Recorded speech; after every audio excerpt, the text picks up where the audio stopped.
All right. Good morning. Good morning. Good morning. Hello, hello, hello. All right.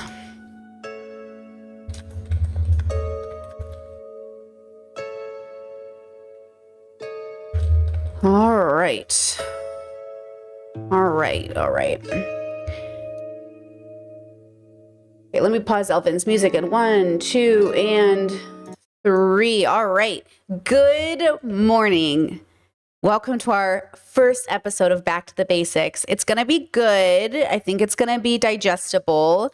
And it's just the beginning. I think, I wanted to jump right into stuff, but the truth is we can't without starting off with this particular stream. So I went ahead and posted on the YouTube posts and on the Discord a picture of 10 questions you can ask yourself or think of when we're discussing today's topic. And actually, let me try to pull it up here on the screen, though, to be honest, it's not going to be as,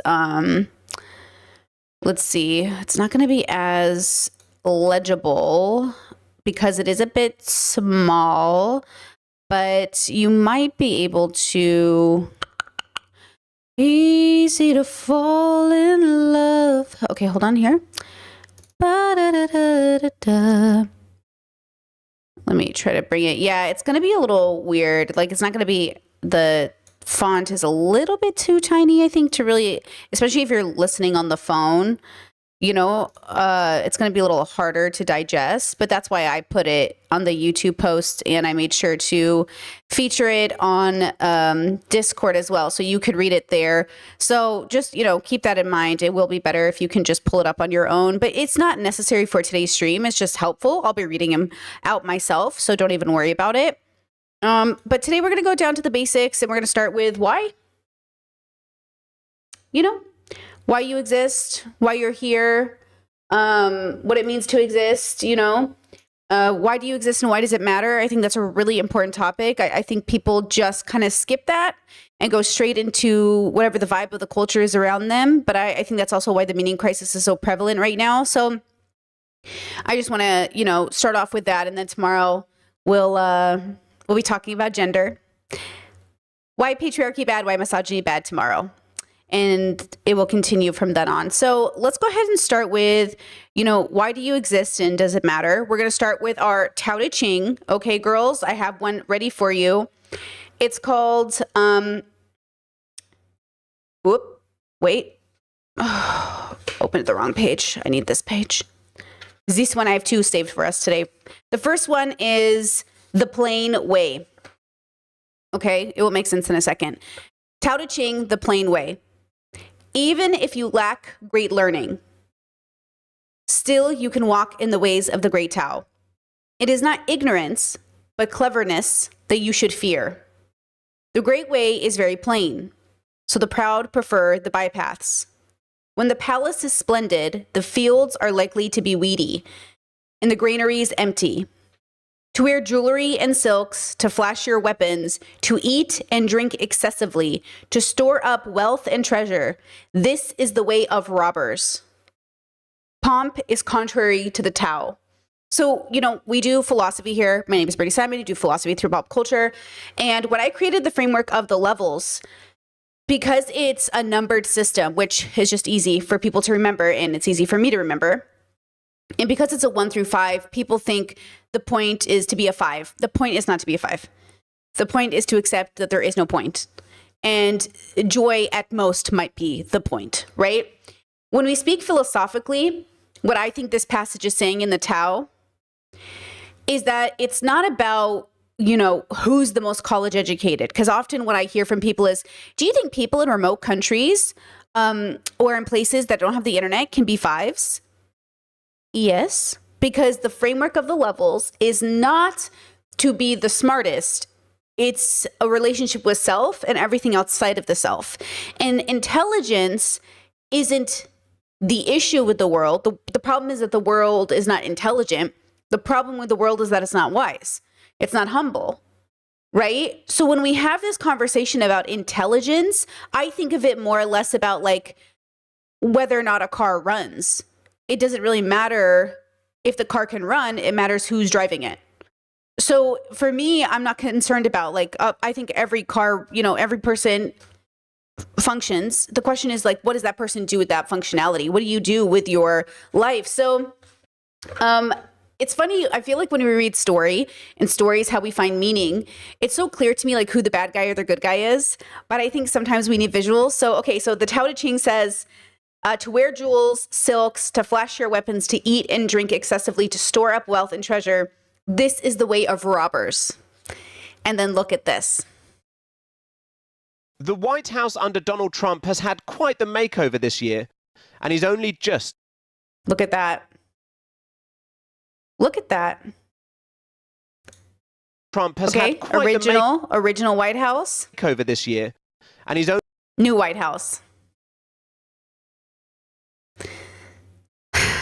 Yeah. It is like so clear to me when we think of scripture or philosophy that, humility is so a part of the narrative of the good. And this is so the narrative of the bad. And yet we live in an America. And again, the stream will be focused on and heavily influenced by America because that's where I come from. And I don't want to act like I know everything about the global world in terms of philosophy. So I'm really trying my hardest to center it around something that's like I deeply know and is rooted in most of our realities. And most of us are coming, at least according to my analytics, from an American perspective, generally. And so like when we have this conversation, it feels so clear that this is the bad guy. It also feels so clear that it's less about politics, but more about where you fall in political spectrums based off of your values. So that's why we would say maybe on this channel that a more conservative person is more likely to be the bad guy, not because, you are simply a part of a political association that makes you bad, but that you choose this a political association because of the way you think, which is maybe bad, right? And even bad or good are subjective terms in terms of meaning. So we're going back to the basics today in terms of, why do you exist and why does it matter? Because I think a lot of us are going to be tempted, especially through 2026. And as the election comes up in November and as we move through the world, and the world globally is really at a turning point right now, is we're going to be tempted by nihilism to like sink into despair and depression. And I just want you, to the best of your ability, to find your sense of meaning before things get even worse. And I do think things will be very stressful for 10 to 20 years. But I also think that's exactly how the world has always been. So take reassurance in this, and take reassurance that 3 steps forward, 2 steps back. We're in the 2 steps back. We will go 3 steps forward. Okay. So let's go down to the basics of what it means to exist. Now, we think we know we exist, right? And I say this because it's very hard when you're talking philosophically. There's this idea where we go, of course we exist. Yeah, of course we exist in the sense that I think I'm here right now and I'm doing a job and I'm pretty sure I'm being seen and heard and consumed by people. And I make, decisions based off of that reality. And I hold true to that belief and that knowing in the way that I can know. And yet there's some, and I'll show you some variations of different thought bubbles here about like, what does it mean to exist? How did we get here? Where did we come from? So I'm going to take you on a journey. Okay. I've got a bunch of tabs open. We're going to go on a journey. So I'm already going to watch the full length of all the videos here. So just keep that in mind. But here is my general consensus of belief that I fall under personally to give me an idea, a foundation for the why, okay, for myself. And then we'll have the conversation. Hi, you're on a rock, floating in space. Pretty cool, huh? Some of it's water. Fuck it. Actually, most of it's water. I can't even get from here to there without buying a boat. It's sad. I'm sad. I miss you. How did this happen? A long time ago, actually never, and also now, nothing is nowhere. When? Never. Makes sense, right? Like I said, it didn't happen. Nothing was never anywhere. That's why it's been everywhere. It's been so everywhere, you don't need a where. You don't even need a when. That's how every it gets. Okay, if you've seen this video, it's one of my favorites. But I really just believe we're part of the universe, literally.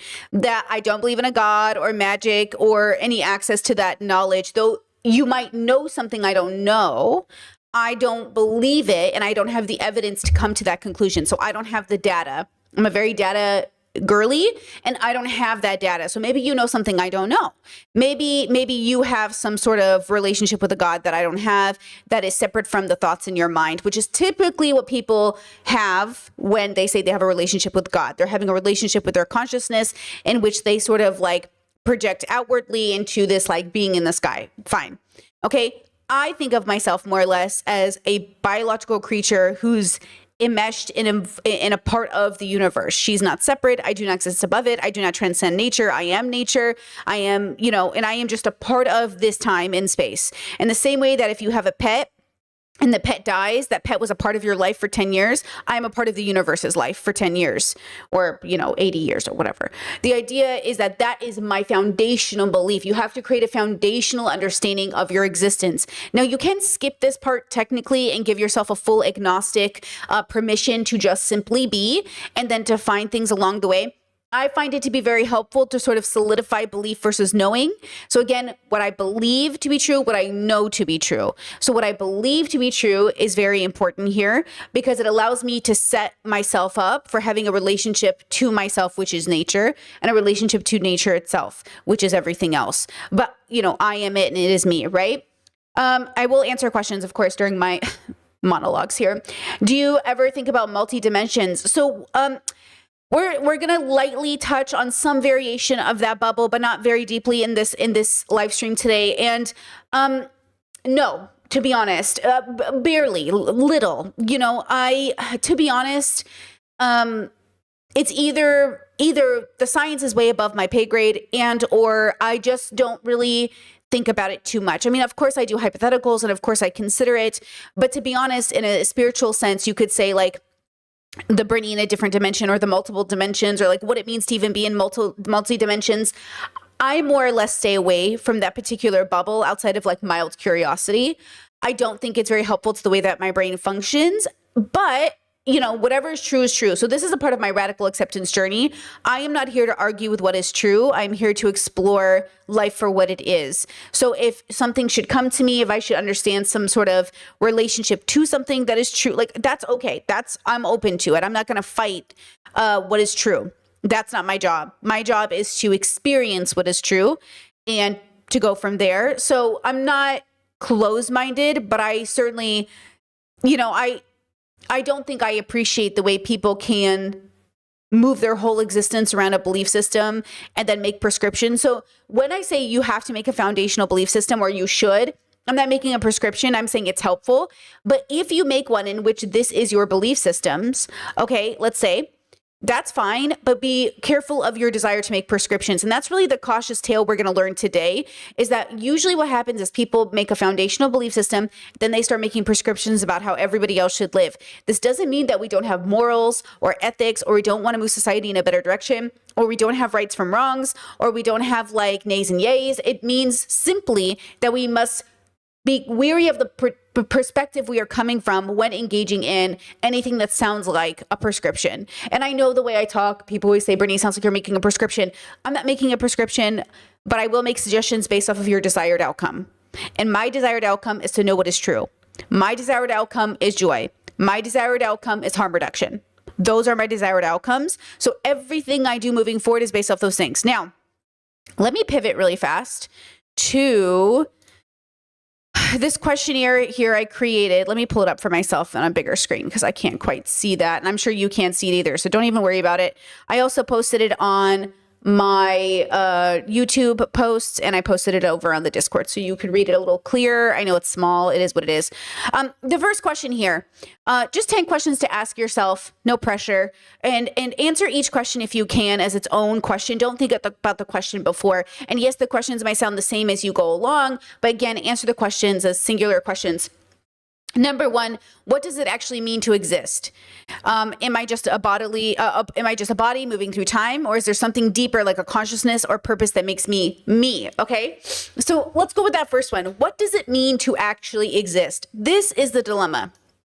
Of course, we all have a different idea of what that means, right?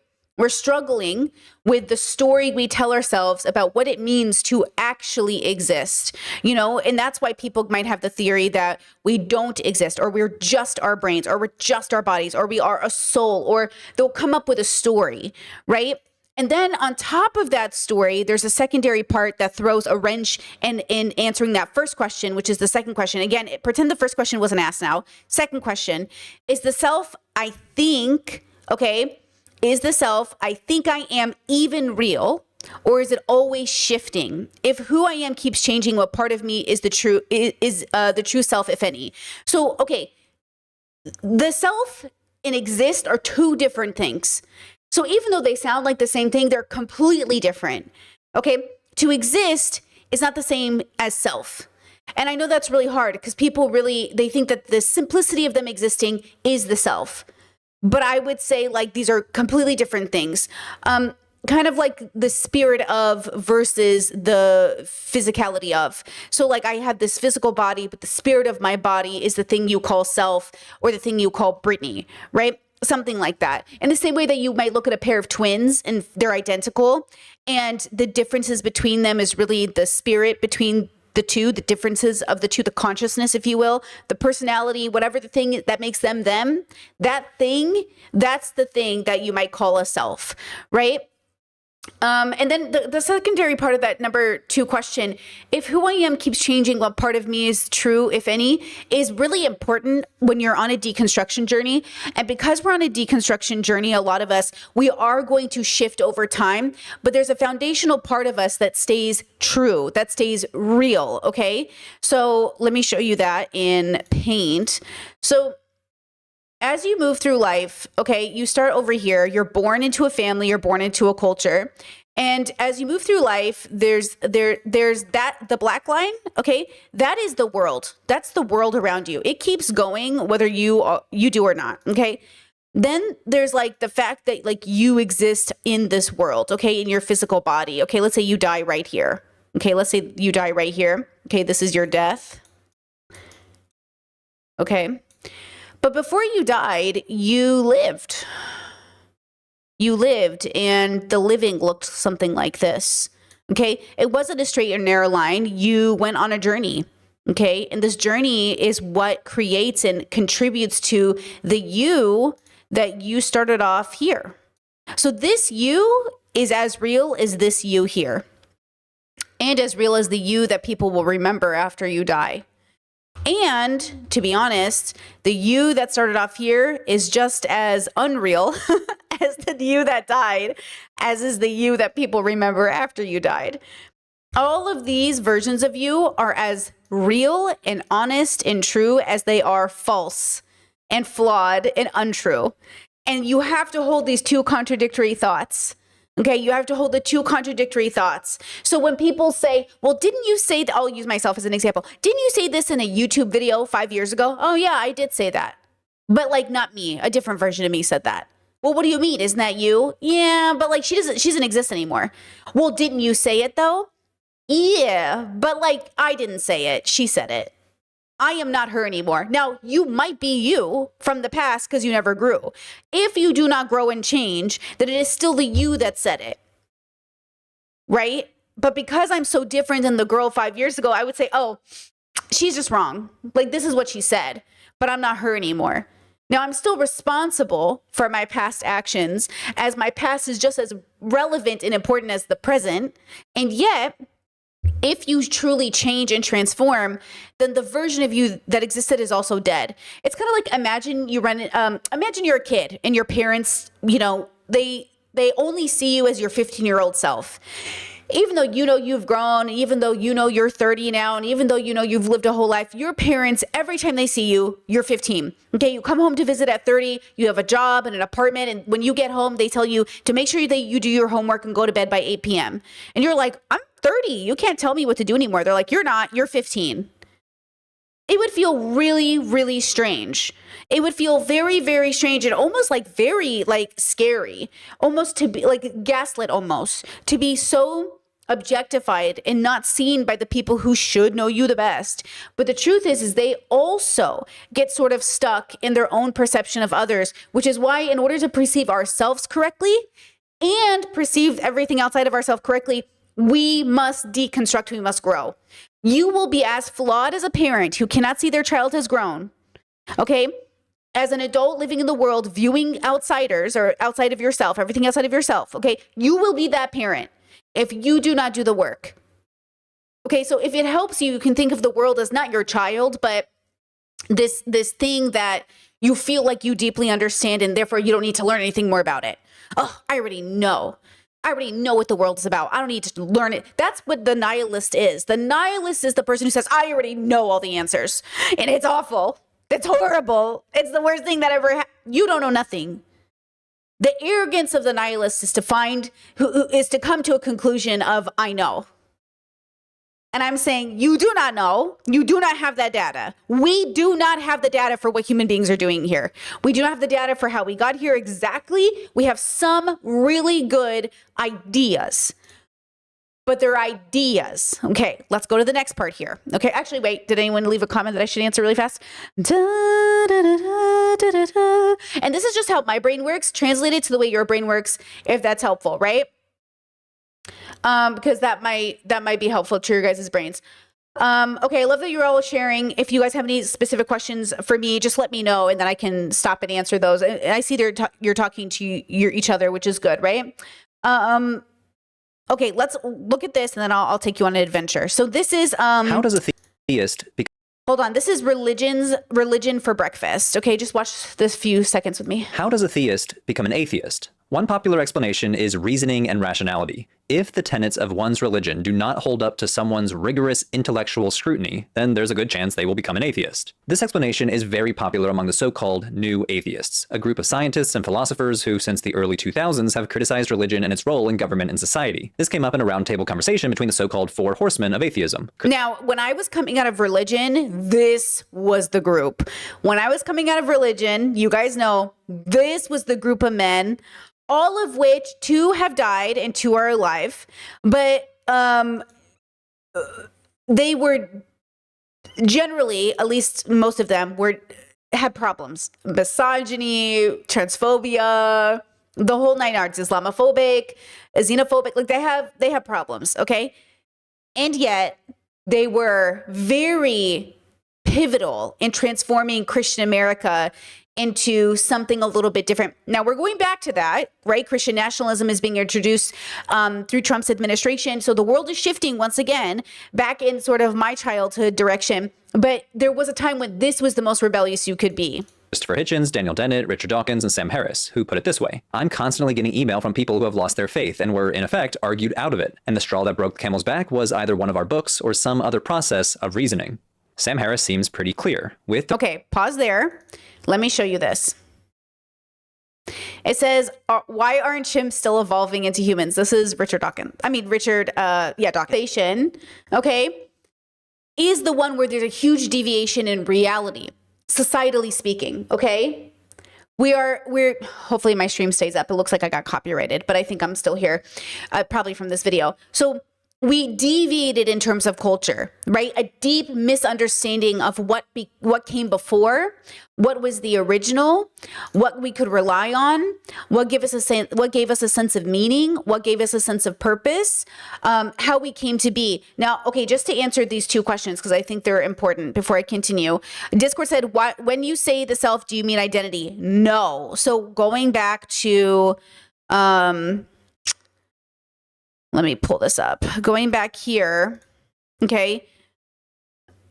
When we go back here to our questionnaire, when I say self, I do not mean identity, okay? So that's number 2. Is the self, I think I am even real? Or is it always shifting? If who I am keeps changing, what parts of me is the true self?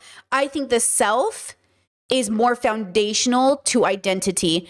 Identity feels externalized, internalized, and I think self feels internalized, externalized. So though the self might use words from the external to understand the internal, I think it is something a little bit deeper, if you will, more profound in a sense, right? Yeah, YouTube chat says the self is the observer. The self is the observer. I agree with that. Yes. The identity is clothing the self wears. Exactly. Thank you, chat. See? Yes, exactly. Thank you. Let's see. Chat says, philosophically, what do you consider existing? Is it a tangibility thing? In that case, does the consciousness exist? Love the channel. So this is a conversation to be had, right? What does it mean to exist? And I think that's kind of the premise of that first question here, right? What does it really mean to exist? I think that's what philosophy is trying to figure out, right? So for Brittany personally, what my framework of the levels means to express is sort of a theory that We exist on a multitude of layers, and all the layers are just as valid as the other, and all of them are just as real. The person I was 3 seconds ago and the person I am now is just as real, and yet they're not as present. So the most present is the most existing. So whatever that looks like is, but what we have is also memory. And because we have working memory, we have a memory of what happened a second ago. And what happened a second ago feels real. This is a moment. And you would say, well, you've been the same Brittany since the beginning of stream. And I would argue that I've been changing I'm a different Brittany now. I'm not a different Brittany in the same way that I meant before in stream where I said, oh, that Brittany from 5 years ago, she's a different person. I didn't change in that way. But in some layer of that change, I am actually a different Brittany than the Brittany that just started stream 10 minutes ago. And yet I do not mean it in the same way as the Brittany I was 5 years ago. So we change every millisecond and we change every year. We change, well, if we do the work, right? If we're deconstructing. So in real time, you are watching me problem solve. So as much as it looks like I might be the teacher and I'm sitting here with my little picture and I have a voice of authority, I am as much a student as you are an observer. And I am much of an observer as you are the student or teacher as well. Like we are exchanging information. You are asking the questions and I'm giving you the answers. But every time I give you an answer, I'm actually a student problem solving the answer just as much as anybody else. Because the illusion of the teacher is to know something that we don't even have access to yet. So the reason philosophers, I think, are so flawed as people is because they, in a way to appeal to the people, have to almost pretend they know what's going on. But in order to be honest with themselves, they have to admit they don't know. But then when they admit they don't know, people doubt them, even though they do know something that other people don't know. Like, I do know something you don't know, but you know something I don't know either. And so, like, when we exchange that information closer to the knowing, well, then we get closer as a consciousness. So then it moves from the self existing to the consciousness of the group, the collective. So now it's not just me, it's the collective. So, first it was Brittany. Whoop. Brittany comes onto YouTube, Brittany makes a video, Brittany presents framework, collective takes framework, collective edits framework, collective gives it back to Brittany, Brittany goes, no. And then we go back and forth. And then all of a sudden we find, let's say we agree, let's say 70% of us agree. Yes, okay, you got it. You know the levels, I know the levels. We can go on to the next part of it now. Even though some people, 30% of the population who's watching won't get it, that's okay. They can either be left behind, which is normal and natural, or they can keep coming with us but be confused. But the core audience, as long as the majority is getting it, okay, we're going on to the next step now.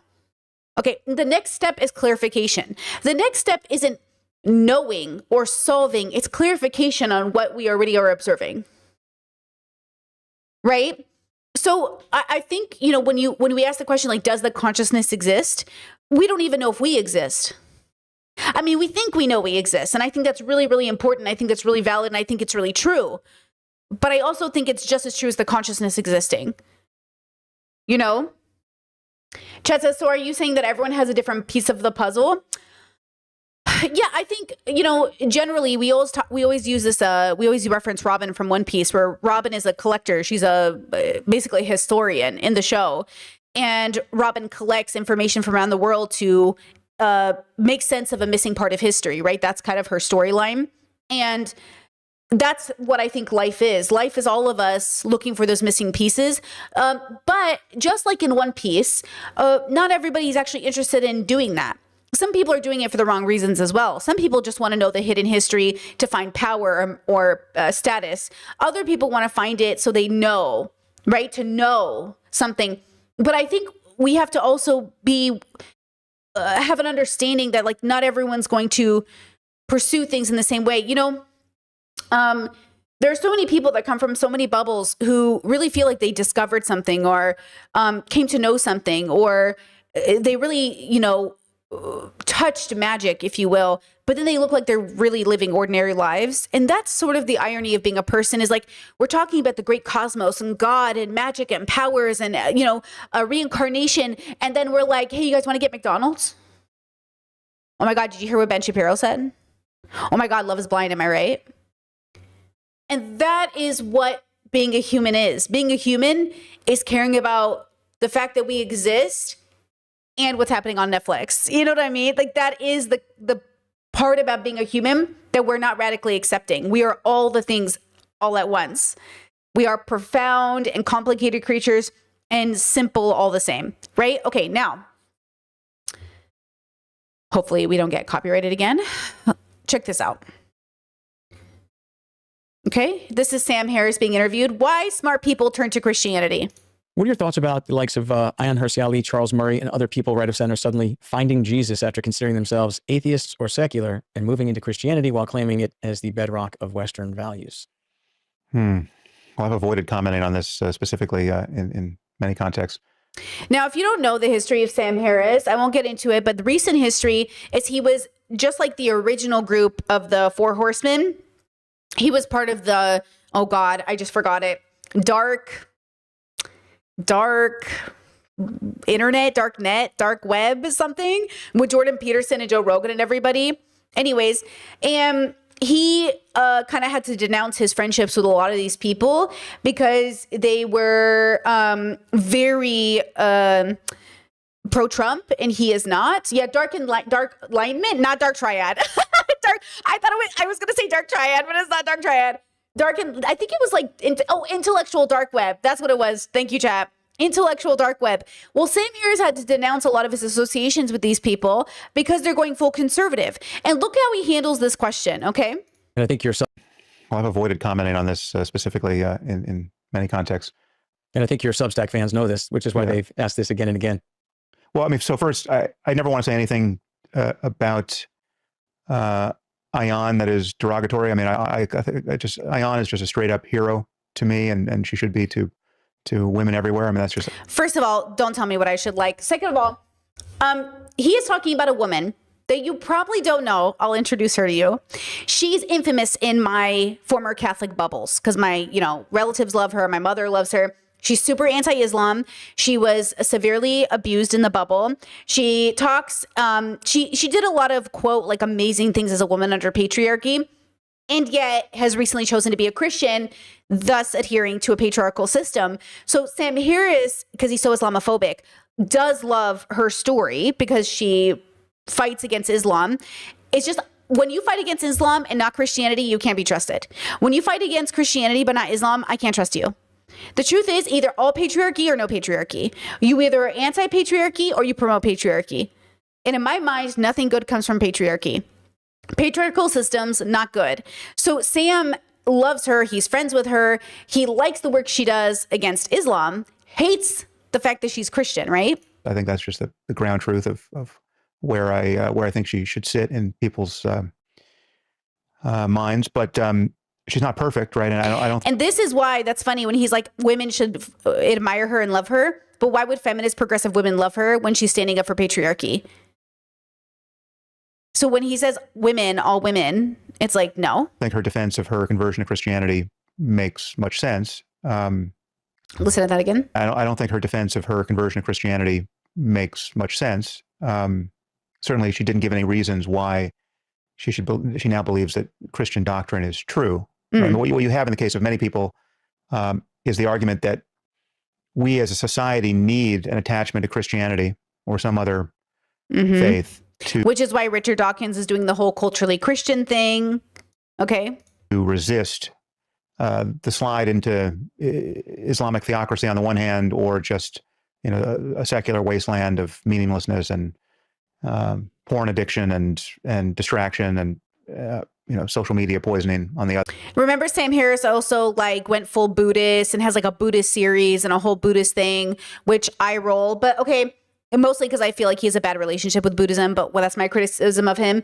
Chet says, why would a man have the authority to tell women who she should look up to? Well, let me tell you this.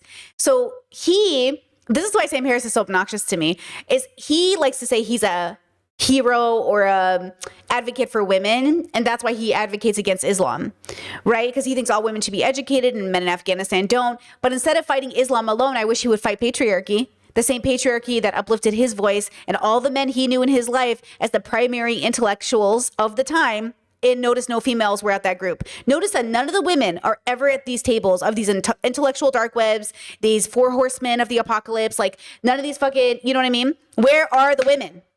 And the only women that you have in those groups that are even adjacent are conservatives? Make it make sense. Okay, so Sam Harris does this thing where, and a lot of men do this thing where they're like, I care about women. That's why I hate Muslims. And I'm like, not helpful. That's not helpful. Because while you're hitting a Muslim on your right, you're loving a Christian on your left. So not helpful. Okay? Okay. There, right? So it's how do you have a good life in the modern world and resist the barbarians at the gate? The barbarians here being the Islamist hordes that are invading Western Europe. Instead of men, instead of patriarchy, it's Islam. Instead of it being patriarchy, we'll talk about that more tomorrow, it's Islam. But what is the root problem of Islam? It's patriarchal. The root problem of Islam is that it's male focused. And Ion is especially in touch with that problem. Many people think you need good Christian soldiers to do this on some level. I reject that idea. I think it's almost certainly not true. But even if it were true, it wouldn't give you any reason to believe that Jesus was born of a virgin or rose from the dead or will be coming back to judge the living. So remember, the title of this video is Why Smart People Turn to Christianity. What does it mean to be smart if your only ability to deconstruct stops and ends with religions that are scary to you and doesn't continue past structural systems of oppression? And this is why I say it's not about your intelligence. You are smart, okay? What good is your intelligence, though, if this is your conclusion? So much for being smart. That's why a lot of smart people are not the greatest people, okay? So when we go back to Tao Te Ching, okay? Hold on, I lost my bookmark here. When you go back to Tao Te Ching, in the beginning it says, profound simplicity, 65. In ancient times, no, wrong one. Hold on. Just kidding. Jokes. Ugh, this is why I get for it. Why did I do this to myself? Hold on, girls. Hold on. This is why. This one. Okay, 53, the plain way. Even if you lack great learning, still you can walk in the ways of the great Tao. It is not ignorance, but cleverness that you should fear. Okay? The idea that what this is saying, and look, you don't have to look at this like a religion or a spiritual movement. Just look at it as like wisdom from the past, okay? And what can I learn from it? What this is saying to me is that it's not that you're intelligent, that you make good decisions. Because sometimes when you're smart, you become more susceptible to corruption. Because you start to think of yourself, the ego gets in the way, and you start to think of yourself as smarter and better than everybody else. Which is why autistic people, I say this as an autistic woman, you have to be very cautious on thinking you're smarter than all the neurotypicals. You have to be very careful, all my little Reddit boys, okay, all my Reddit atheists that are like, I'm so much smarter than the Christians. I'm so much smarter than the religious people. So much for your intelligence. You're serial cheating, abusing, being a shitty father, like engaging in bad politics, voting for Trump, like so much for you being so intelligent, right? Advocating for genocide, you know what I mean? So much for that. So when I read this passage, what it says to me is to have the humility to know you don't know, but you don't have to know everything to know. That some semblance of joy, some relationship with like a cohesive harmony with joy is found in something more than as it says, to wear jewels and silks, to flash your weapons, to eat, to drink excessively, to store up wealth and treasure is the way of robbers. How many of you have had the deconstruction realization that museums are just museums of theft? And when you start to realize that the world looks so different, when you start to look at the world and you're like, who'd you get this from? Who gave this to you? Who'd you steal this from? You start to look at everything differently, from possessions created from man to the earth that we were born on. Who'd you take this from? Okay? So when we think about that, even the way we talk about history itself has been stolen. When somebody takes your story and perverts it, that's not my story. They're taking your story. It feels like they're taking your voice. And this is why I say to you, you as the self is not meant to fight to correct every misunderstanding of people's observation of you. Instead, it is to make sure you are on the right path, to make sure that you are doing the right thing, to make sure that like you are one with the self. Because again, like if you're worried about that attachment of how people see you and, you know, that judgment from others and all of that stuff, though it can be helpful in making good and right decisions, especially as a young person, what it is not helpful for is when people don't see you and they pervert your story and they twist it and they show a lack of dignity towards you in your narrative. It doesn't give you freedom or liberty to become attached to how they see you. It liberates you to know that there is a truth and you know what it is. And so just like you know the truth of your own story and you remember not to lie to yourself because you're the greatest person who can lie to yourself. Okay, don't do that. Same with everything outside of yourself. If I know there's a truth in observation of myself, then I know there's a truth in observation outside of myself. So I know that I can observe the truth within myself. And if I just turn it around, what can I observe in the world that is also true? It is true that Sam Harris is smart, and it is also true that he is bigoted. So therefore, being smart, not that helpful. So the foundation of how you see yourself in reality, like in relation to the world, also has to be the reality of how you see yourself as a person. So Sam Harris obviously sees himself as a smart person. Okay, he sees her as a smart person. Great. But what good is it if it also means you're a bigoted person? Now, would Sam Harris identify as a bigoted person? Right? That's a whole other can of worms. I doubt he would, right? Okay, back to the video. And the dead, etc. So it just simply does not provide a reason to believe anything that Christians must believe in order to be Christians. So that's the problem that Ion and Douglas Murray and anyone else who would tend to make these kinds of noises, that there's a social and civilizational importance for doubling down on Christianity as a kind of bulwark against this civilizational unraveling on the one hand or civilizational clash with Islam on the other. It just doesn't make any sense. It's illogical. It's not accurate, psychologically or spiritually or in any other way. Charles Murray, I haven't read Charles Murray's book, but I think he's just taking a different angle here. I think he's 80 years old or thereabouts and coming to view his life, the broad sweep of his life. And I think he is, I've heard him talk about his book a little bit. I think he's just acknowledging that there's a if not a God-shaped hole, some kind of hole in the middle of his life as he perceives it that could and should be filled by faith. And I think he's... Or Vervaeke would say the meaning crisis, or I would say your sense of meaning, your joy. I would say joy. Like that's how I think of it. It's all the same. It's all the same word, or it's all the same meaning, right? Like that's what God is. It's a fulfiller of narrative in a person's life. It could be real. There really could be a Christian God, but probably not. And if probably not, then why? If there is no Christian God, then why did we create him? Why do we keep the narrative going? Okay, let's go back to this. Okay, number 3. Why is there something instead of nothing at all? Why does the universe exist? And why do I exist when there could have been nothing? So obviously, depending on how you grew up, right? This is answered for you through stories, through lore, through religion, right? So, why is there something instead of nothing? Like, why do we even have to be here? Why did the universe, and that's what we're answering. That's why we're getting down to the why.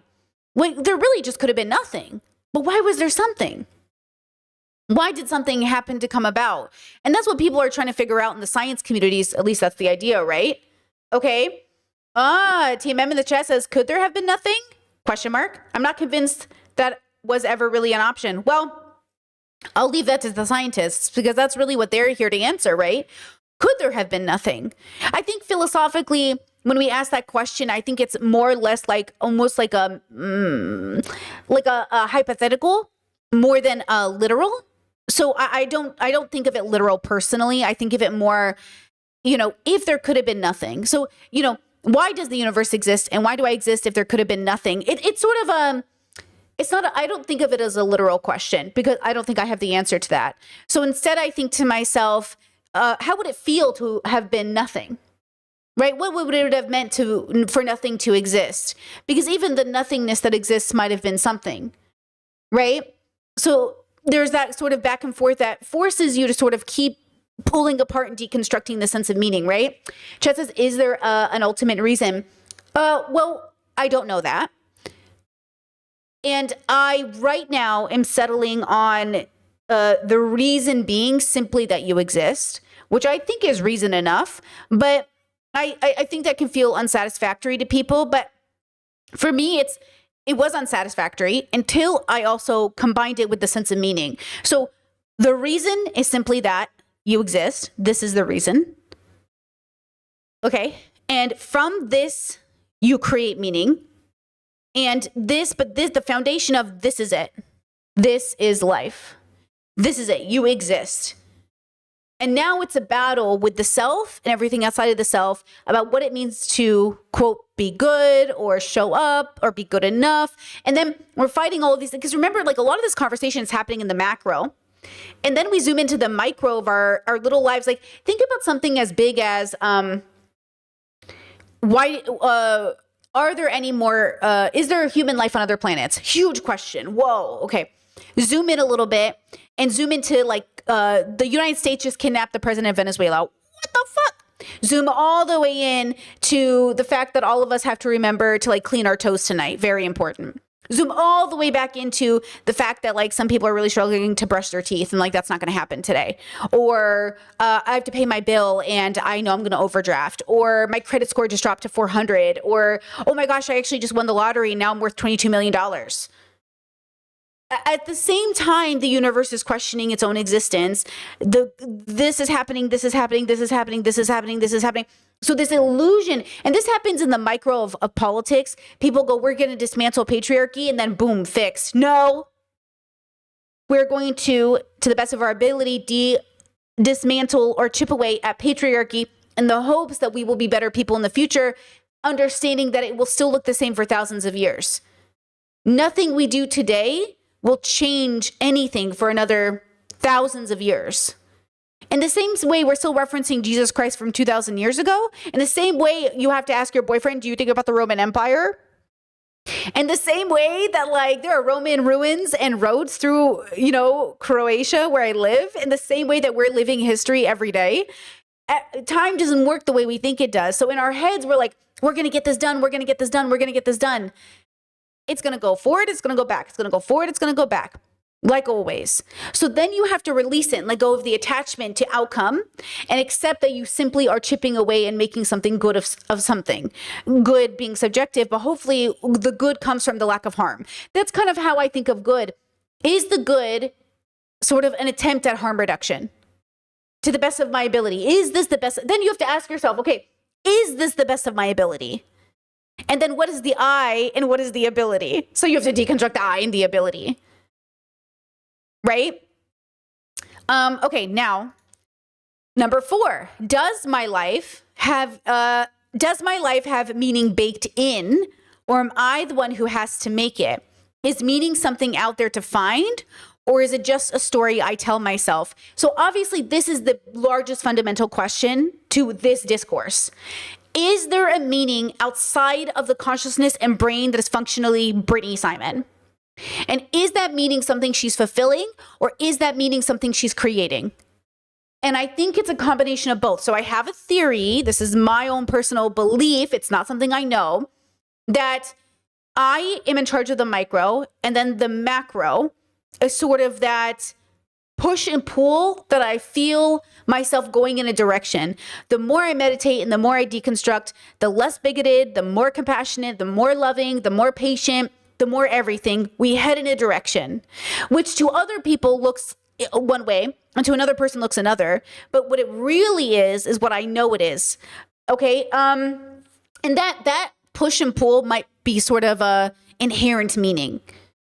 But my job when creating a relationship with that inherent meaning, is that deconstruction. I deconstruct to get rid of the noise. That's like, imagine your house is a hoarder house and you've got piles of stuff built up around the windows and you see none of the sunshine. Okay. I know the sun is shining out there. I can feel it. I can understand the concept, but I can't see it. My job is to start getting rid of those piles of trash so I can see the sun shining through And together, there starts a relationship. The son is always going to be there, but it's my job to sort of like seek it out and have a relationship with it.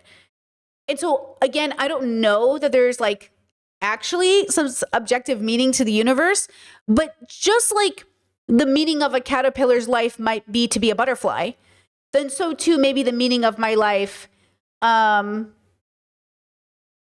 is to be a butterfly. You know what I mean? Something like that. And that's quite fulfilling. That is quite a fulfilling idea. Now, separate from a creationist or a Christian who might say the meaning of your life, or maybe an evolutionary biologist might say the meaning of your life is to fuck and make babies. First of all, crude much? And second of all, this feels very simplistic and reductive to say the meaning of your life is to simply create more. But I find it to be reductive maybe because it lacks the spirit. I think it feels a little bit when people say, I'm logical and you're emotional. We're both things. And it feels like when people say like, your purpose is just to make babies, is almost like saying life is only logical and not emotional. Where is the art? Where is the creation? Where is the love? We know for a fact when human beings simply just make babies, they're not really doing much. It's not harm reducing. It's bad for the planet. It's not helpful for society. The only ways it is helpful is to use those babies for labor. And that's what creates a sort of inherent meaning over procreation, is like those babies will be labored. They will be labor. Right? So, okay. Chat says, is that great meaning something we are capable of knowing or just getting closer to? Well, that's the thing. We don't even know if it exists. So I don't know if it exists, but some people would say they know it's called God. I don't know that it exists. Right? So the question is first and foremost, if I choose to believe it exists, does this make my life better or worse? And do I know the difference between believing and knowing? And am I going to make a prescription then of what people should do? Okay, next I want to show you the woman that he mentioned. Okay, I want to show you her. This is Ayan. Okay, I'm going to show you her. She's on a panel of women. And now we're getting into this idea of bubbles who either claim to know or claim to have a direction or make a prescription, okay? So here we go. Me to Ayan, because you have argued that there is something innately in Islam that is not just violent but also leans against women. You have traveled the full journey from declaring yourself an atheist at one point to being willing more recently to engage with the reformists within Islam. But you have stuck to your position that there is a problem in the faith. And I would put to you that there are so many misogynists and they belong to so many different religions. Why are you picking only on Islam? Okay, first of all,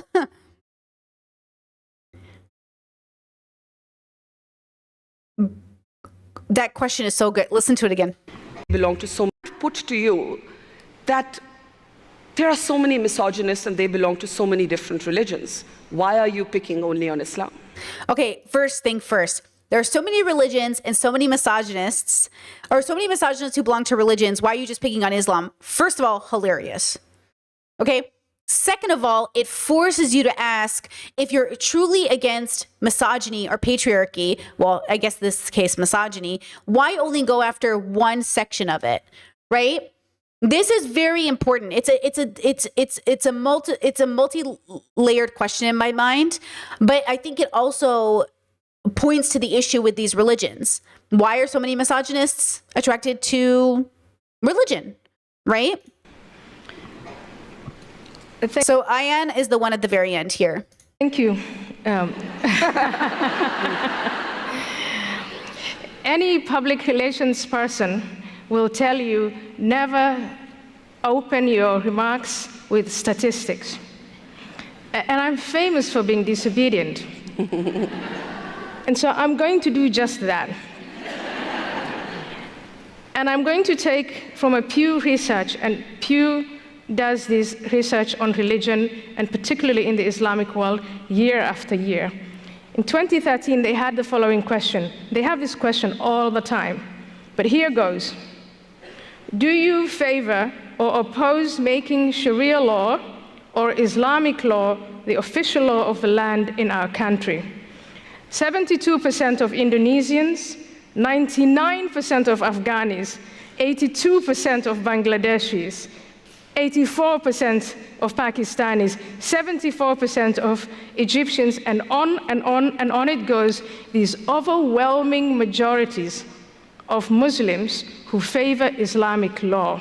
My position is, and has always been, let's make a distinction between Islam as a doctrine and Muslims as fellow human beings who are incredibly diverse. I embrace Muslims, but I reject Islamic law. I reject Islamic law because it's totalitarian. I reject Islamic law because it's bigoted, and especially bigoted against women.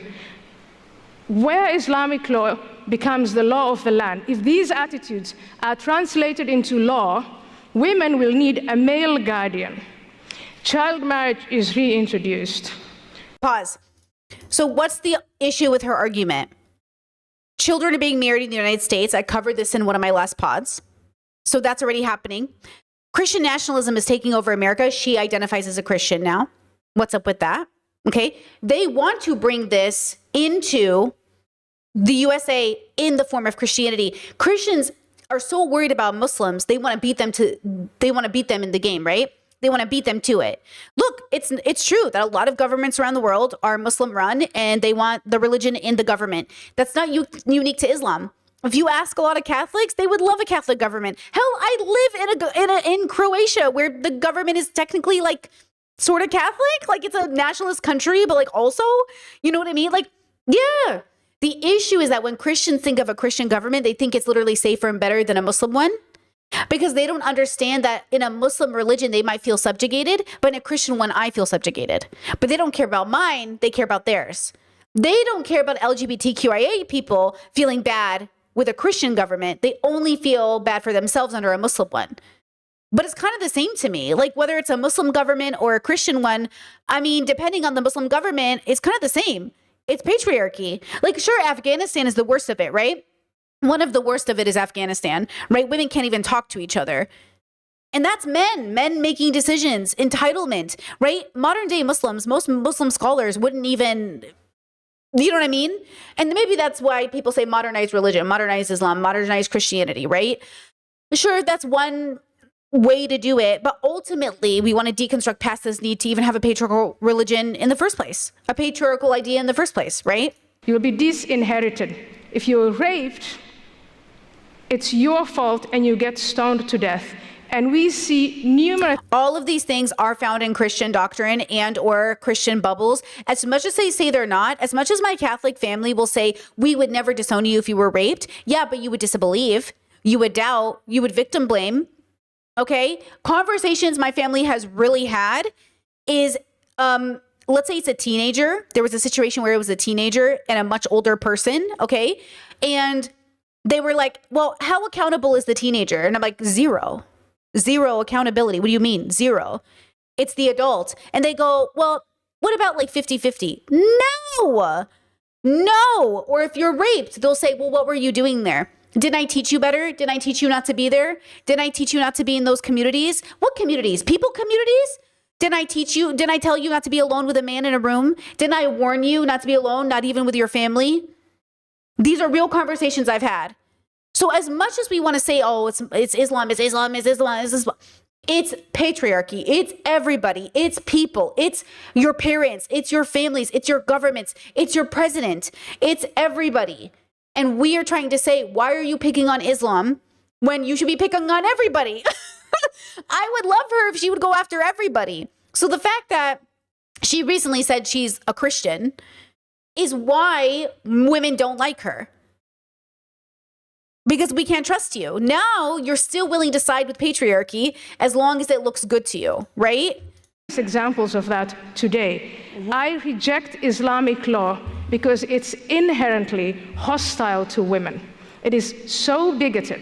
And everything we talk about in this conference regarding Islamic women, we condemn all of these practices, but we will not defeat We will not eradicate these practices unless we talk about the principle, and the principle is enshrined in Islamic law unreformed. Now, for the record, because I just wanted to confirm before I said it out loud, because I remember when she came to prominence, but I just didn't want to say it out loud until I double checked. So I Googled it really quickly. She is a survivor of FGM, which is female genital mutilation in Somalia. So she rose to prominence because she really survived something horrendously done to her at the hands of patriarchy. So she really is somebody that I remember when she first came on the scene, my mother loved her. My parents were like so into her, and I don't blame them. She really survived some fucked up shit. And so when Sam Harris says like women should love her, I understand it. And yet I say to you, all of my empathy, all of my respect, all of my everything to that situation. All of it. First and foremost.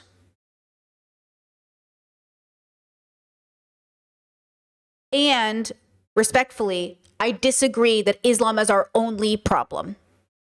That we have a problem with patriarchy, we have a problem with male entitlement, we have a problem with how we raise people, we have a problem with religion, we have a problem with so much. And it's not going to get fixed by just going after one section of patriarchy. It has to be all or nothing. And I know that sounds really intimidating, and I understand her past has been impacted by this, right? And I again, we have to show the empathy. You know, I went on it. I was in on it. I was going back and forth with this person in my comment section on my, my Dean Withers talks to a MAGA Karen video. You know how we showed great empathy for that woman who was raped? Like, we really took a moment to say, like, we have to stop normalizing people just like talking about their rapes in a debate situation. We also have to really pause and focus on what was just said. We forget that during a debate moment. And I was showing great empathy, and somebody in my comment section was arguing with me and saying, I don't have sympathy for this woman. A woman who's that anti-woman, I don't have sympathy for her. And I said, okay, again, to not have empathy because she's a rape victim. And they go, I'm not saying I don't care about her rape, but that is what you're saying. When you look at anybody, okay, you look at a woman who's been raped under patriarchy, who definitely has been brainwashed under patriarchy to think do you remember she victim blamed herself? Remember she said, I was responsible. What about my accountability? There's no accountability in you being raped. You're not accountable for your rape. Your rapist is. But when you come from a bubble that has trained you to say you are accountable for your own rape, okay? So we were showing great empathy, and this commenter was like, well, we need to hold her accountable. And just because you're a rape victim doesn't mean you get to like stand up for patriarchy. In the video, it's obvious we don't agree with her. But if you take a moment of silence to show empathy to a rape victim, that's not then showing empathy or sympathy to patriarchy. But see how it's muddled? See how we muddle it? We can show empathy, okay, without agreeing with the anti-Islam stuff. Because again, I'm not anti-religious. That's also very important. I'm not anti-religious. I'm anti-patriarchy. First and foremost, I'm not anti-religious. Because I don't think you being religious means something inherently bad necessarily. It depends on the religion. But I am anti-patriarchy. So if your religion is patriarchal, it is what it is, right? So again, like, we have to separate those things. I empathize, and I'm so sorry, and I see you. I think this might be a better way to harm reduce, because I agree with you. We don't want a Muslim government. We don't want a patriarchal government. We don't want a religious government. So we should denounce religion or work to bring down patriarchy, right? Chat says, wait, wouldn't she be doing the same thing that she is criticizing Islam for, putting blame on the victim of rape? Well, she didn't say that.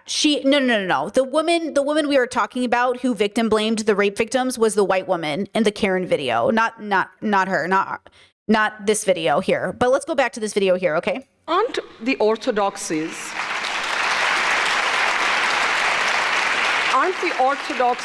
of all religions inherently misogynistic? I come from a country that has among the largest Muslim populations in the world. Muslim women in India are fighting for the right to enter mosques the same way as men. But guess what? So are Hindu women. Menstruating women of a certain age are not allowed into temples. Closer home here in the United States of America, it's certainly Christianity that informs the debate on abortion. To me, coming from a so-called third world country, I find it shocking that America debates abortion. We have 30 minutes to talk about women in Islam. I think absolutely everything you said is right. Misogyny exists in every religion, in every culture, and in every geographical territory. But can we please, for just these 30 minutes, focus on the topic? Let me take that. Let me take that to Zahra. Let's just give them 30 minutes. Yeah, 30 minutes is not enough, but we'll try. So again, great question. Love this host. It would be a safer place for us to focus on Muslim and issues in Islam if she wasn't Christian. It would be easier us to focus on Islam if she wasn't willing to side with misogynists in America. It would be easier, right? Like, that's the thing. That's the concern. So this is how conservatives debate, and that's why I think there's an issue here. This is how Sam Harris debates. Sam Harris doesn't consider himself a conservative, but this is why liberals become conservatives, because you debate like them. You're not having the real conversation. You're having the conversation you want to have because you have a goal in mind. Your focus is clear. You hate Islam. Okay, girl, I don't hate Islam. I disagree with Islam, and I don't think it's overall good, but I'm not afraid of it, and I don't hate it. Just like Christianity, I don't hate it. I'm not afraid of it. So I think we could have that conversation. Here are the 10 things I have a problem with Islam about. Easy. Boom, boom, boom, boom, boom. But it wouldn't come at the cost of my integrity, and it wouldn't come at the cost of all the other issues at hand. So she says, like, can we just talk about Islam? But the thing is like, it doesn't exist in a vacuum. Christianity and Islam, they're related. They're all Abrahamic religions.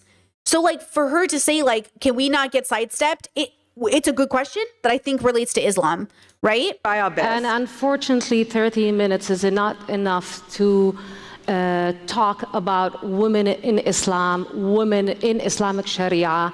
It's not enough. And I think one of the problems is that we tend to have reductionist views and simplistic, flattenist views of Sharia. There's no such thing as Islamic law. There's something called Sharia, and Sharia is a dynamic process. It has to be contextualized. So my problem here today with Ayan is that Ayan shares the same view that radical Islamists have on Sharia. They think Sharia is a set of rigid laws, whereas Sharia has developed over time and space. There is no position on a unified position on certain views as in divorce, in marriage, and this explains why we have diverse schools of legal thought. Zahra, let me interrupt you. I think that's so important, though. It's the same way, like, when you talk to people and they go, Muslims blow themselves up. And I'm like, okay, well, they can't commit suicide, so they can't be doing that. And they go, what do you mean? I was like, you can't take your life in Islam. So if you're a radical and you use the name of Islam to kill yourself, it's like saying I'm a Christian who's crucifying myself in the name of Christ. Like, the Catholic Church can't condone that. The Catholic organizations can't condone it. That's why Muslim organizations, when there's a fucking terrorist attack, don't condone it. Because it's not a part of Islam. Like, it's not a part of the Islam by its leaders' rule. The radical groups are doing it on the fringes. So she's saying when you believe that Islam as a whole is this radical, then you're thinking, and exactly like the way, like, you know how feminism has different sects? There's TERFs, there's third wave, fourth wave, fifth wave. Okay, there's all kinds of feminism. It's very similar. Stay with me here. It's not exact one-to-one, but it's similar enough that when people go like, you're not being very, very feminist, J.K. Rowling. J.K. Rowling is being perfectly feminist. It's just the TERF feminism. It's not the feminism I'm about, but she is being feminist. It's just a very specific sect of feminism. But I certainly I wouldn't want my philosophical feminism to be judged through the eyes of J.K. Rowling, right? And so when we have these conversations, are you good faith enough to have a real conversation about the importance of categorization? The categorization here is the major difference, the contextual difference between how we process information. So when we go back again, what is the meaning of my life? What is the truth of existence? Why am I here? Okay. Everyone has to be judged through the lens of the context, including our own existence. Okay. Our own existence has to be judged through the lens of context, right? This goes back to those religious questions. Actually, in case you guys want to watch that video, because it's pretty good, I'm going to share it in the chat. Okay, this is women in the world. And I just like the global perspective, because we're moving on now. When you judge life, you have to judge it within context, right? You have to judge everything. This is why ethics and morals are so hard, because again, we'll talk about this tomorrow especially, but I'll give an example today. We were watching the Katrina doc as a community, and during Katrina, people were dubbed looters. If you remember, you remember. Those people that people called looters was basically fabricated by the news. It was basically to sell you a story. Those were people who had gone almost a week or up to a week of being stuck in their attics, trying to get food in resources to people who had babies who hadn't had diaper changes, people who had no water for days, people who were dying on highways, people who were dying in front of each other because they couldn't get resources. So they went to a lot of the flooded stores that got impacted by the floods, broke in and tried to get, resources because the government neglected them. They weren't helping anybody. And then because it was a primarily Black population, they were filmed on camera as being looters. And you believed it because white America is racist. Instead of thinking for a second, what if I was in that position and nobody was helping me and my government wasn't feeding me? And so you morally judged them through the lens of, well, stealing is wrong. Stealing is wrong. But if you're taking food from a store when people are starving and the store is already condemned and all of those things have already happened, is it even stealing at that point? Now, you might say it is stealing. And I would say, well, in that case, then, given the situation, this person's life is more important than stealing. Stealing now becomes, in terms of survival ethics, less important. So for Brittany, I have my surviving morals and my living morals. So Brittany, if you're surviving truly in survival mode, you can steal food, as an example. But a privileged Brittany, a living Brittany, can't steal food. Example, like I make enough money right now, I can afford groceries, I can't steal food. But when I was younger and I had no money in my bank account, and I was literally looking for pennies on the ground, literally taking pennies off the ground just to get myself $1 lunch every day. Yeah, like I definitely took extra samples. I definitely if they were throwing out food, I would take it. And all of that is considered legal theft, by the way. It is considered legal theft to take food out of a dumpster or to take food that was meant to be thrown away at a grocery store. And I stole that food. So you might say, well, Brittany, that's not really stealing. It is.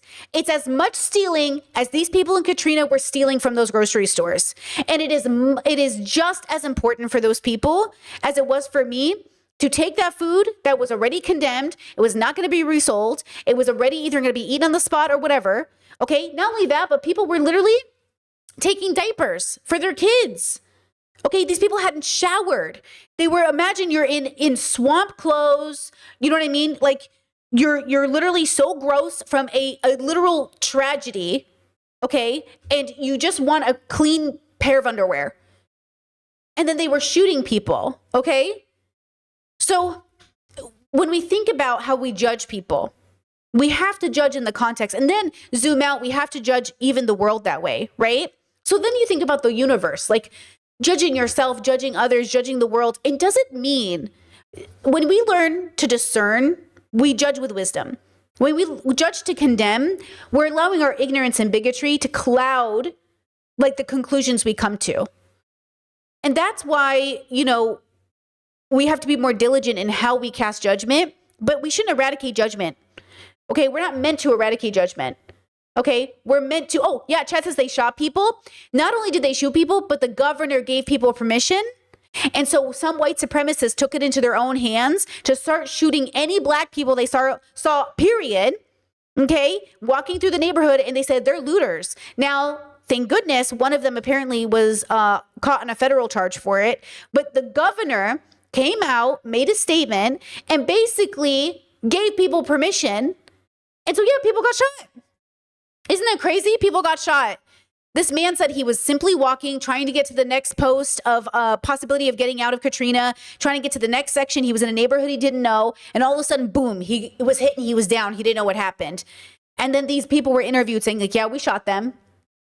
We shot them. And it's like, bro, okay. Oh, do we have a racist in the chat? Why are social welfare programs, including disaster relief, designed to punish whites? I don't know what that's about, but I'm going to mute you. Speaking of racist religions that convince black people to join it. Ships that brought Whoops. Hold on. black people to the new. One of the first slave ships that brought black people to the New World was named Jesus. White Christians used Bible verses and Bible stories to justify slavery. There was a time when white Christians wouldn't baptize black people because they weren't sure if it was okay to enslave Christians. They quickly changed their theology, baptized their black slaves, and forthrightly sent them back to the fields to work. 4, both black and white prosperity preachers have scammed millions of dollars from faithful black parishioners living in American slums. 5, it is an undeniable fact that Christianity has been a tool of oppression for black people all throughout the world. And yet today, black Americans identify as Christians at a staggering 79%, higher than any other group in this country. So the question is, why are black people still Christians? Hold on. I think the same reason black communities are still Christian is kind of the same reason why white women will always choose patriarchy over their gender. Because ultimately, it's a position of power. One of the only ways people of color get any sort of credibility in the United States is saying they're Christian. And I say this as an Assyrian because the moment people find out my family's from Iraq, they get, and then we go, but we're Catholic. And they go, oh, you're the Christians.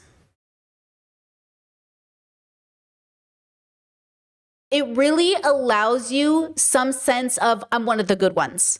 I think that plays a huge role in it. I really do. And while we're at it, I actually think there's a more pressing, more existential question that needs an answer. Does God hate black people? In nearly every country, on every continent around the world, He's so funny. darker skinned people are treated poorly. By nearly every measurable standard, so-called black people are at the bottom of the social. Same reason why women uphold patriarchy, right? Because if we are in the system and we are uplifting the system will pat us on the back and it will reward us, but it doesn't. Social hierarchy everywhere. So much so that in majority black countries like Haiti and Nigeria, skin lightening creams are. And what is going on with the United States government, their national Christianity? They said, F Haiti, F Somalia, F all these countries, F all these people, okay? So all these Christian places, all these places with a lot of Christianity in them, these white nationalists don't care about you. America does not care about you. Wildly popular. Anything to gain some proximity to whiteness and some distance from blackness. Africa is rich with natural resources, boundless human potential, unfathomable wisdom, and brilliant cultural traditions. And yet, colonial powers have pillaged, exploited, and divided nations and people in ways that are frankly irreparable, all without consequence. I mean, I don't know. You'd think that God would help us out a little bit. We've been through a lot, God. Maybe there's a Bible verse that we can look to. And the Lord will make you the head and not the tail. You shall be above only and not be beneath. Who is this verse about? Not only do black people identify as Christians at a higher rate, half of black Americans report attending church at least once a week. I was one of them. In fact, I was a pastor for a number of years. Oh my God. Oh, when we're young. Oh, when we're young. Preached all over the country and world. I've given Bible studies. Wow. I've baptized folks. I have been in it, and these questions have been nagging me for a while. So in this video, we're going to get some. I'm not gonna lie, he had a glow up. He had a major glow up. They always do when they leave the religion, you know? Answers. I talked to a couple of people. One of them is my friend Claudia. My name is Claudia Allen. She is easily one of the most conscious people I know. She's well-read, tapped into history and literature, a person who is thinking about race, class, and power in very critical ways. But she's also a Christian, a preacher, and a committed member of her church. There is no other people group on the face of the planet who has experienced the kind of suffering that is akin to the life, death, and resurrection of Jesus Christ like Black and brown people. No other group. Since she is well aware of what's happening in the world, I wanted to hear her reasons for keeping the faith. But I also spoke to Dr. Anthony B. Penn. Well, my birth name is Anthony Bernard Penn, but most folks over the course of my life called me Tony. He's a religious scholar, former pastor just like me, and now an atheist. And I think his perspective is important in this conversation. Where is the historical evidence to support the claim that God is on the side of the oppressed, right? What is the historical evidence that suggests God is on the side of Black folks in North America working on their behalf? Because every moment of progress has been countered. And if you stick around at the end, I'll share how I'm thinking about my faith today. So let's dig. Okay, hold on. Let me show you something. Okay, pause there. Stay with me. We're not watching the full video of everything I'm showing you, but don't worry, it will all make sense. This is a Catholic channel that I found run by like priests and monks. Listen to the way they talk about the soul, and then I'm going to read you something. Once upon a time, it was common for people to speak of their own souls, and talk of their own souls went together with a sense that our souls were of great value, even immortal. But it seems we've lost touch with soul. So let's retrieve the ancient understanding. Okay, little intro. This is like Thomas Aquinas philosophy channel, whatever. In the ancient world, the term soul was commonly used to signify the principle or source of life in a living thing. Soul was associated with the life breath and not first of all with thinking or consciousness. Now, when we use the term soul, listen to that again. Associated with the life breath and not first of all with thinking or consciousness. The life breath. Okay. Pause. Okay. So Black Christians, what's the stereotype about Black churches? They have a lot of soul. What's the stereotype about maybe even Blackness, you could say? Soul, spirit. Okay? The stereotype of the loudness associated with Black and brown people, but specifically Black people, I think is and has always been criticized by white America because they are loud in spirit, right? But to me, that is like this idea that our soul and our spirit is real and alive and breathing in the same way that the earth has a soul and a spirit. In the same way that white supremacy tries to stifle that spirit. And you notice that evangelicals, they radically talk about the demon, the devil in you. It's very specific. And even though there's some of that overlap in other churches, the stereotype of a Black church has not been that for me in terms of media. The Black church stereotype for me is, exciting, happy, joyful, uplifting. It's always like positive and excited and, obviously there are some that aren't that, but that's the stereotype that we're working off of today. And I think of that spirit, and I think of the reason that minorities would cling to this spirit is that it is alive. And we cling to life. We cling to life probably a little too much, honestly. We should probably let it go a bit. But I want to overlap these two related things. Now, listen, the reason I like philosophy is because it allows you, if you deconstruct enough, to pull things apart and learn how we even came to strict definitions of words, the relationship we have to language, right? So Tao Te Ching, number 70, hidden treasure.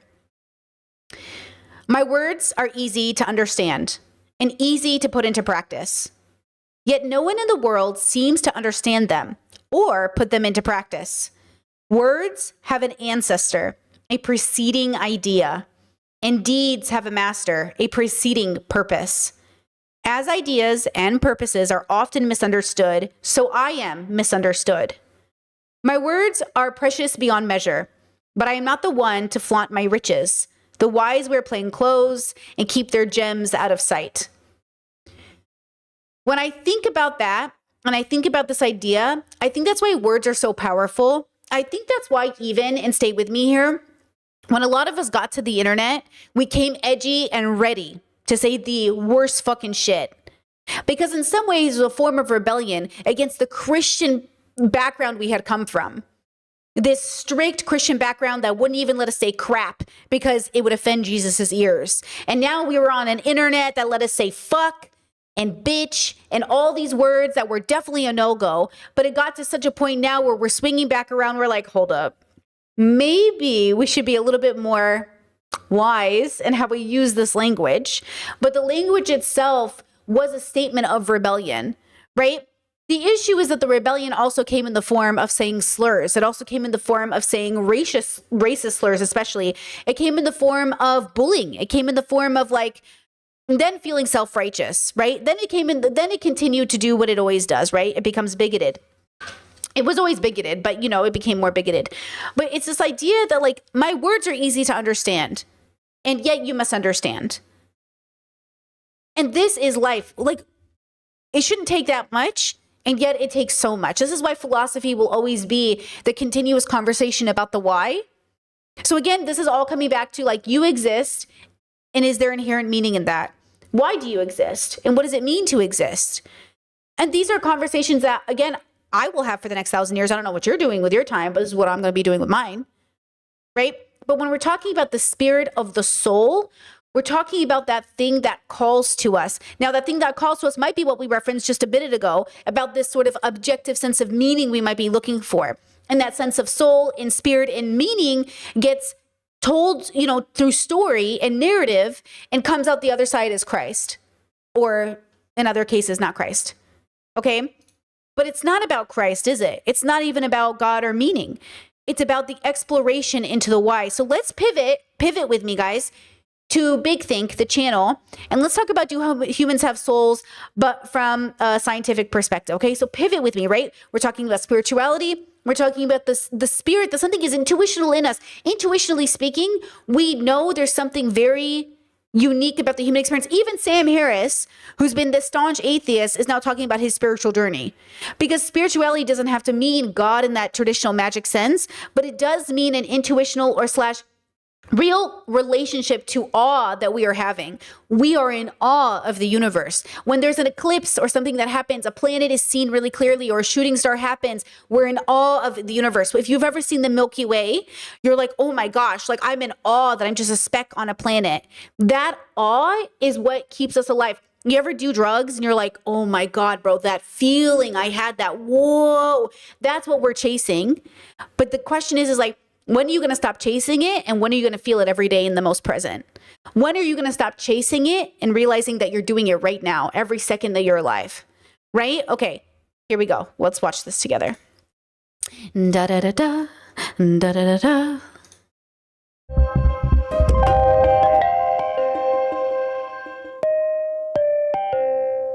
In principle, what we are is just a big collection of elementary particles. And yes, it's a really complicated, and no one in their right mind would try to describe a human being in terms of those elementary particles. But particle physicists have collected elementary particles in what's called the Standard Model of Particle Physics. And those particles, for all we currently know, make up everything around us, the entire universe, including us. Now, a lot of people seem to be a little bit uncomfortable with this. They're wondering, isn't there something more about me? Am I not a little bit more than just those fundamental particles? Where does my consciousness come from? Whatever happened to my soul? Personally, I don't think that to describe our observations, our experience... Now, some people, I already see chat saying, oh no, not Sabian. I don't know how to say her name. People have issues with her, but just like we reviewed Sam Harris, okay, just breathe, stay here with me, okay? Some people have issues with her work. Some people take issues with the way that she presents herself. I don't know much about her, but I know people have issues with her. But this video in particular, I just want you to get the idea around it. Same way we're reviewing Sam Harris or anybody else. Of us thinking requires anything more than particle physics. I'm happy to leave the understanding of consciousness to neurobiologists or whatever those fields are called. But I also don't think that we need to add anything to the fundamental laws of nature that we have collected in physics. I think it's sufficient. But a lot of people have a difficulty. And remember, we're going to talk about this tomorrow, but what's pretty funny about these people is like all these women are in male dominated industries under patriarchy. That's why they have to deconstruct their own relationship with science, because science is inherently like patriarchal right now, which is why it's always been really bad for women. Without, they want there to be something else, this thing that they call the soul. So one possible route that you can take is what's called dualism, that just says we have all those fundamental particles and atoms and gravity and interactions and all that kind of stuff. And on the other side, we have the soul, and it just lives in an entirely non-physical realm. And this is where I reside in some sense. And this is perfectly fine. It's compatible with all we know, so long as this soul does not interact with the physical side, because once it starts interacting with it, they would have to be part of our theories in the foundations of physics. So for all we currently know from the foundations of physics, everything that isn't in the standard model of particle physics plus gravity is emergent from those particles and the forces between them. And by emergent, I just mean that it can be reduced to the properties of those fundamental particles, like the color of a metal or something like this. And this is something that is known under the word reductionism. There's no observation that we have ever made that contradicts this idea of reductionism, that fundamentally everything is made of and everything derives from the properties of those fundamental particles. But they're properties of collective assemblies of particles that in principle you could calculate. In most cases, we cannot. There are certainly no particle physicists who can calculate what your eye color will be if you give him the properties of all the particles in your body. But in principle, you know, it should be possible if you had a big enough... Does this conversation make you feel more seen, less seen? Does it feel far beyond your comprehension? Does it make you feel like you understand? Does it make you feel bad about yourself? Does it make you feel good about yourself? Computer, you would be able to calculate it. So on some level, you could say that, yeah, we are really just constituted of all those elementary particles, and all that we can do comes about from the interaction of those particles. Even though that might be an entirely useless description of us, it's nevertheless correct. But I think that actually we're much more than that. On a different level, you could say we're somewhat less than that. By which I mean that what's important about us is not the particles that we are made of. It's what those particles can do.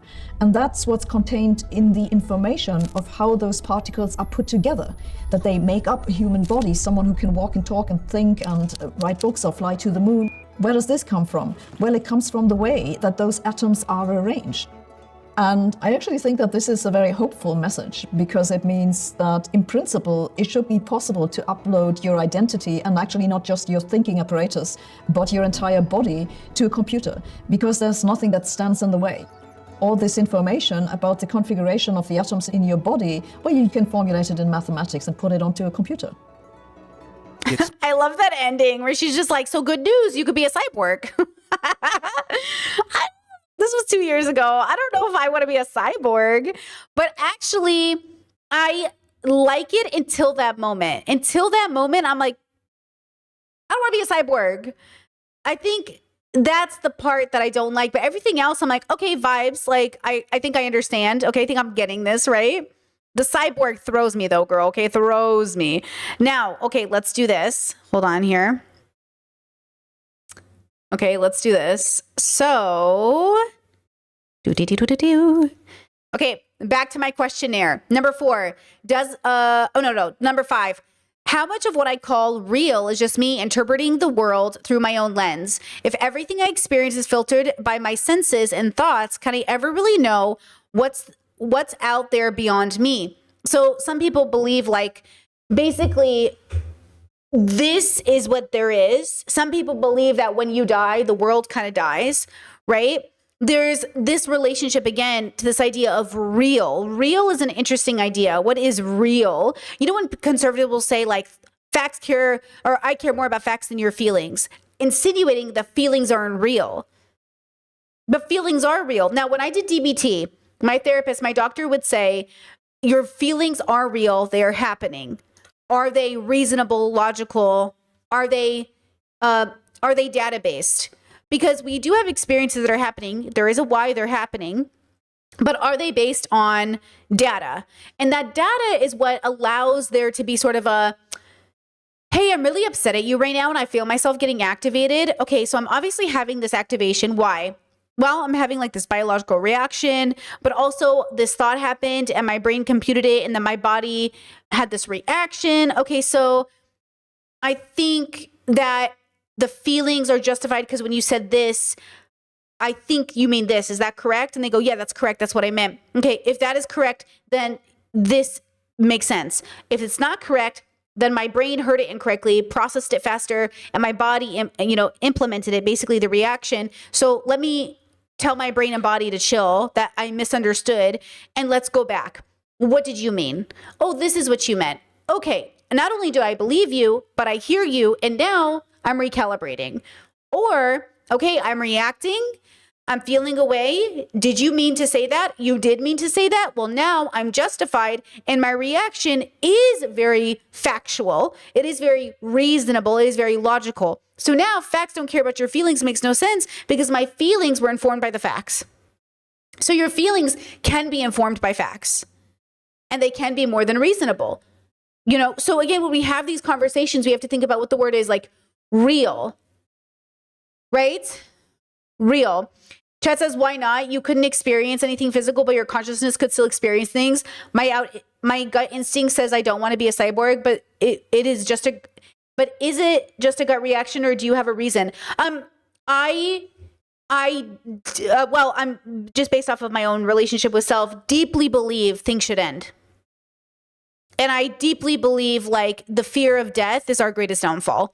I think most of the world is self-destructive because it's afraid to die. I think most of the world is too afraid. They don't want to think about death. They don't want to have hard conversations. They create gods to create afterlives. If we could just accept that we will die, then I think we would spend time doing a lot better. I think we would just put our resources into better things. I think human beings generally want pretty good things. So yeah, this idea, this like hope of holding on to life, like Brian Johnson, what's his name? His obsession with staying young and staying alive forever. He's just running away. He's coping, So yeah, for me, I'm not interested in like the whole staying alive forever. Now, sure, if you could extend life, if you could make life 400 years, okay, whatever, right? Do you know in the Bible, the legend goes that Moses and I think Abraham lived to like 900 years or something? And then God was like, honestly, bro, too long. I'm going to take it down to 120. That's just lore you learn as a Catholic growing up. They teach you that. They teach you that God made a mistake with how long he was going to let humans live. And I'm like, I don't even think that's the mistake in and of itself. You know what I mean? Like, if you lived, the point is to be human and to take yourself out of the experience of being seems silly. It's like we're constantly running away from being. Now, if you created a cyborg future in which you could upload your consciousness to the computer, you could also say that is that natural cycle, and then that too shall end, but who knows when that is, So if you want to be a cyborg, be a cyborg. Because if it's possible, then it's a part of our nature. Is it healthy? That's the question. Okay? So we also have to have those, you have to decide those things on your own. Now, okay, next part. 6, if I vanish tomorrow, would the world even notice, or does existence only matter when it's witnessed? So this was really helpful to me when I was going on my journey. When I was going on my journey, one of the things that alleviated my sense of doom was knowing that if I died, the world would keep going. And that life is going even if it's not there to be witnessed.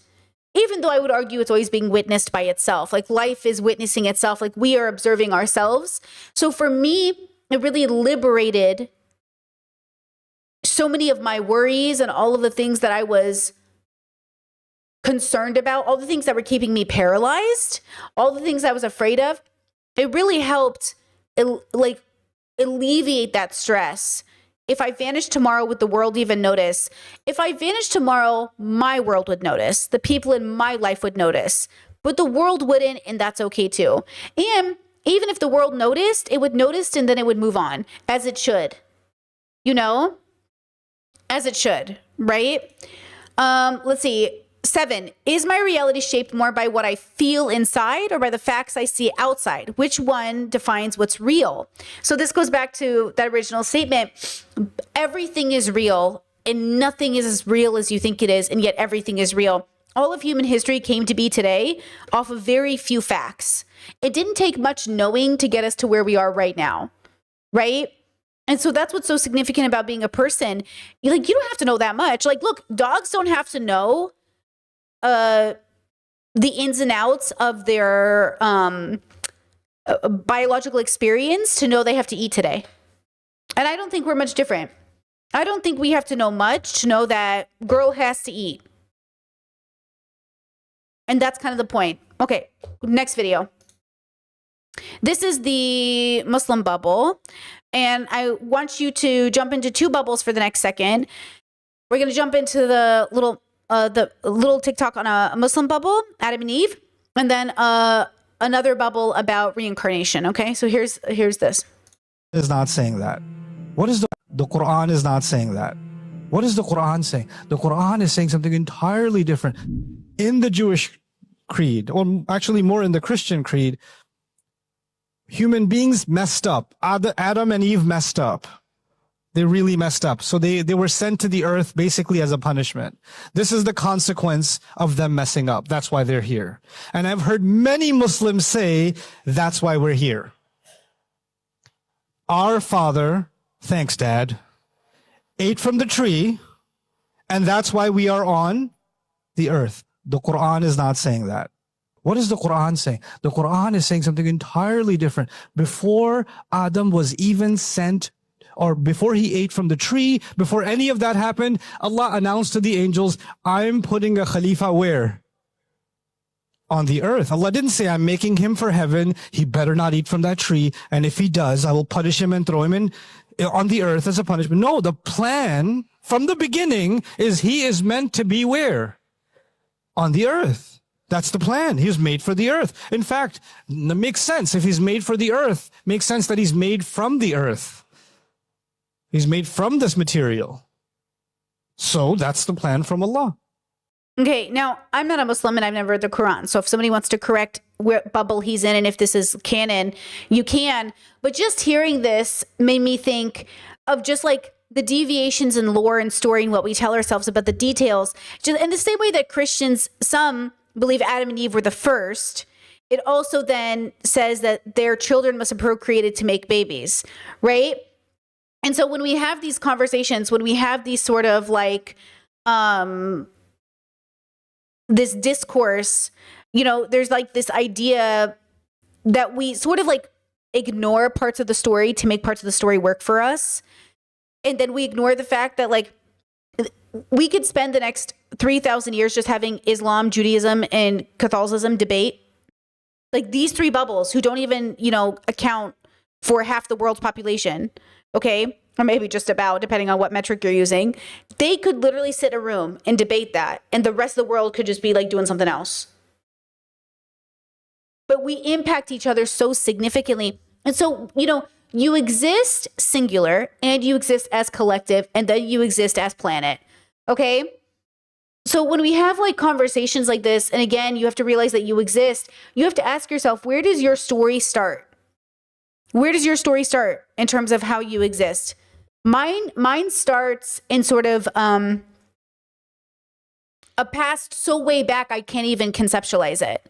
Like, when you go down your family tree and you go great-grandparents, mine disappears. But somewhere all those years and years ago, I must have been in the making, even though this is all kind of like, who would have thought? But I think if you traced it back in the same way you say like, oh, you come from your parents and you did this and your grandparents did this and this, that's sort of how I think of all of existence is like, we're a part of like what came before us and we're the most present, as Kamala Harris said, you didn't just fall out of a coconut tree, right? So, when we have these conversations, you have to know what is your origin story, right? For a lot of people, they think their origin story started like, 6,000 years ago? Or the Earth's like 6,000 years old? Chat says, accurate to how I was raised as somebody who was brought up with a heavy focus on philosophy and Islam. We were also taught our souls existed prior to any humans being created. I was also taught that in Catholicism, that God knew me before I was made, that basically we were already planned and we already knew it would be me, that my parents were always going to have me and that I was always going to exist, which is, you know, again, this idea, which I think in some ways kind of a beautiful idea, that I was always going to be and that it couldn't have been any other way. And then the other side of it that's also beautiful is that I was here by chance and it was just me. I'm the one who made it. And that's also kind of beautiful, right? Chad says, I also feel like the incest framework with Adam and Eve's children contributes to abuse with Christians within Christian homes as well. Yeah, I think so too. I actually believe that within my own family structure where, you know, child marriages, like a lot of weird fucking shit in our family lineage. When I look back at my family lineage, you want to talk about family trees go crazy at my house? Girl, don't even get me started. When I look at that family tree, I just think to myself, every time I bring it up to the family, they go, well, sin is everywhere. Sin is everywhere. This is the curse of the sin. This is Adam and Eve's sin. That's it? That's your reaction? That's your thing? What? Hello? Hello? But yeah, that's what they say. They say, well, sin is written on our heart. Repent. Girl, hello? Okay, now, next bubble. This is the spiritual consciousness. This is Monroe Institute. This is like out of body stuff. This is Dr. Robert Monroe. You maybe know him, maybe don't. I don't know much about the spiritual bubble. I dabble, but to be honest with you, not my bubble, but another variation of what it means to exist as consciousness. Here I was lying in bed, waiting for this vibration to stop so I could go to sleep.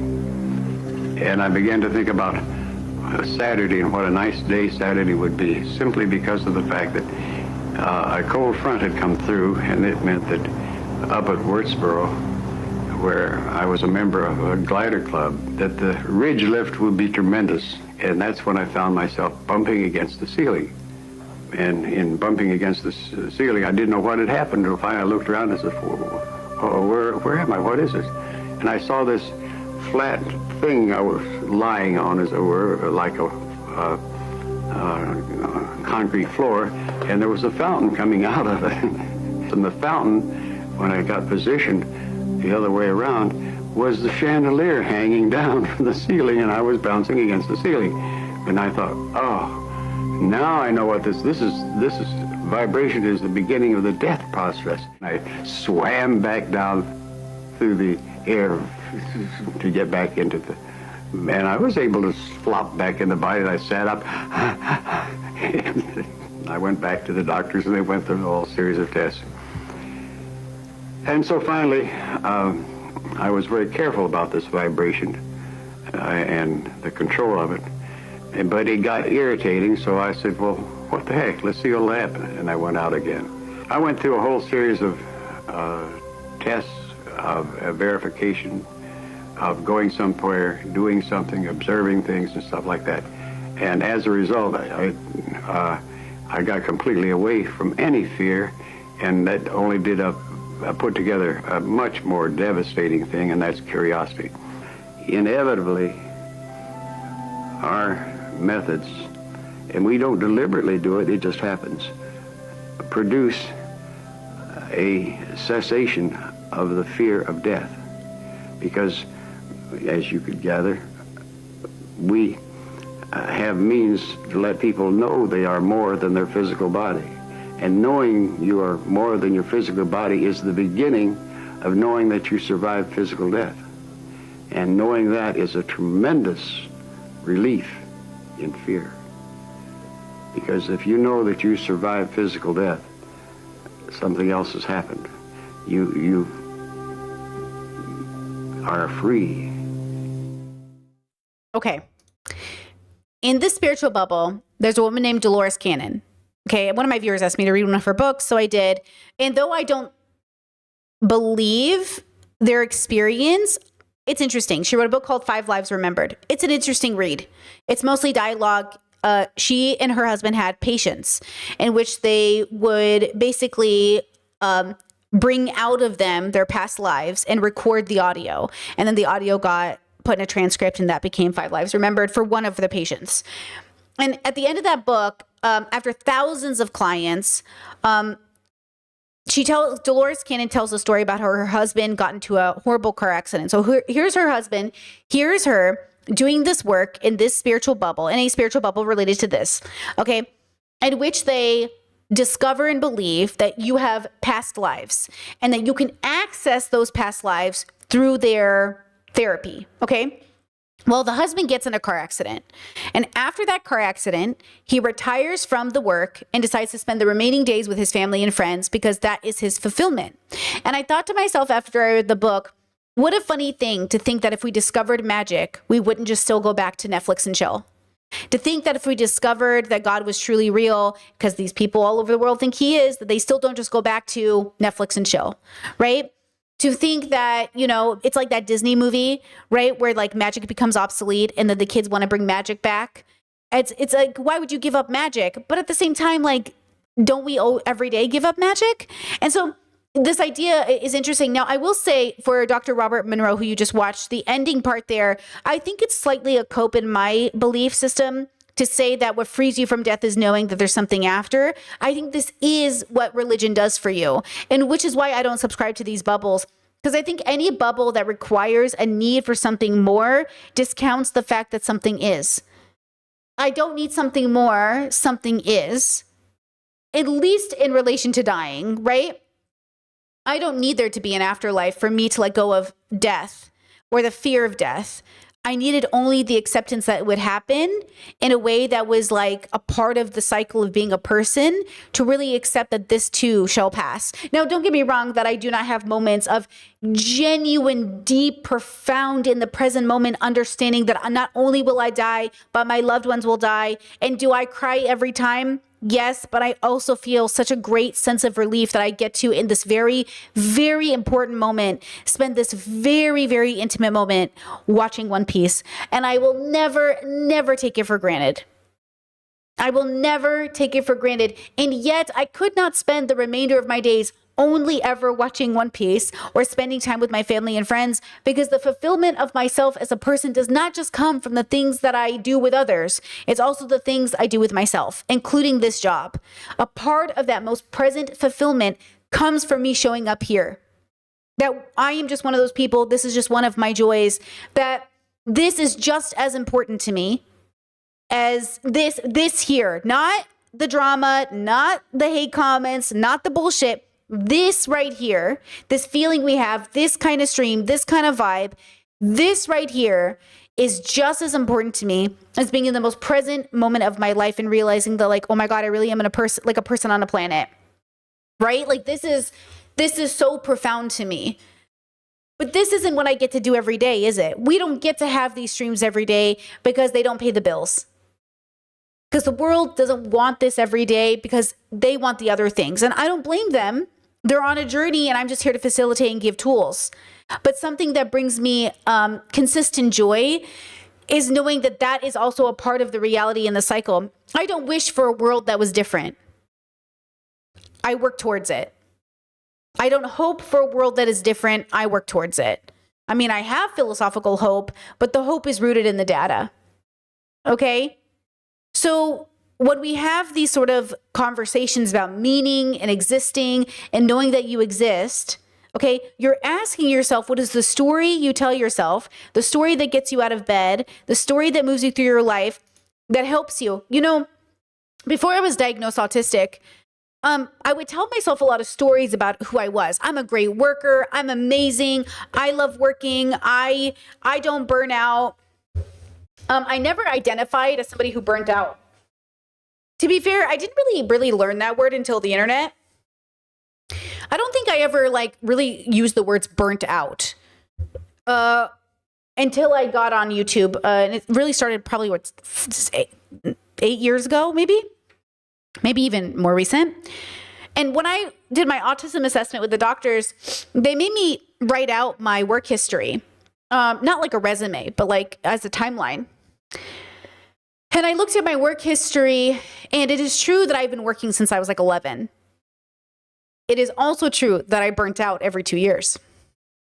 But because I didn't have the language for burnt out, I never saw myself that way. And then as I did this assessment, I was like, oh, the story I was telling myself, the story I'd been told my whole life about myself too, from the people around me, is Brittany's a hard worker. She's worked since she was a kid. She's such an entrepreneur. She's so like get up and go. She's a go-getter, right? But what people weren't seeing, what I couldn't even see about myself, is that I was crashing and burning out every 2 years, that I was, all the suicide attempts, all the like self-harm, all the destructive, everything I was doing, I saw as a part of learning who I was, a part of the cycle, where I was, like a part of reality. This is just how life is. And it wasn't until I started my healing journey that I was like, oh, this really is just an experience. And now I'm not in that experience, I'm in this one, but it is still just an experience. So even the stress, the pressure of doing well at work, like it's real, but it's not the same. And then I do burn out, but I know the language for it, or I know how to stop it. I know how to save it a little bit. I know how to do better with it. But the story you tell yourself is everything. So now, one of the things I've noticed after diagnosis for autism is, and one of the reasons I sought it out was I was declining. I noticed that the story I was telling myself was no longer helping. I wasn't that girl. And I was like, hey, what the fuck is wrong with me? Why can't I work every day? Why can't I show up the same way? It's not just working every day, guys. I was working every day, like 20 hours a day. I was never sleeping. And then finally my therapist, before my autism doctors, my DBT therapist, she was like, you can't do that.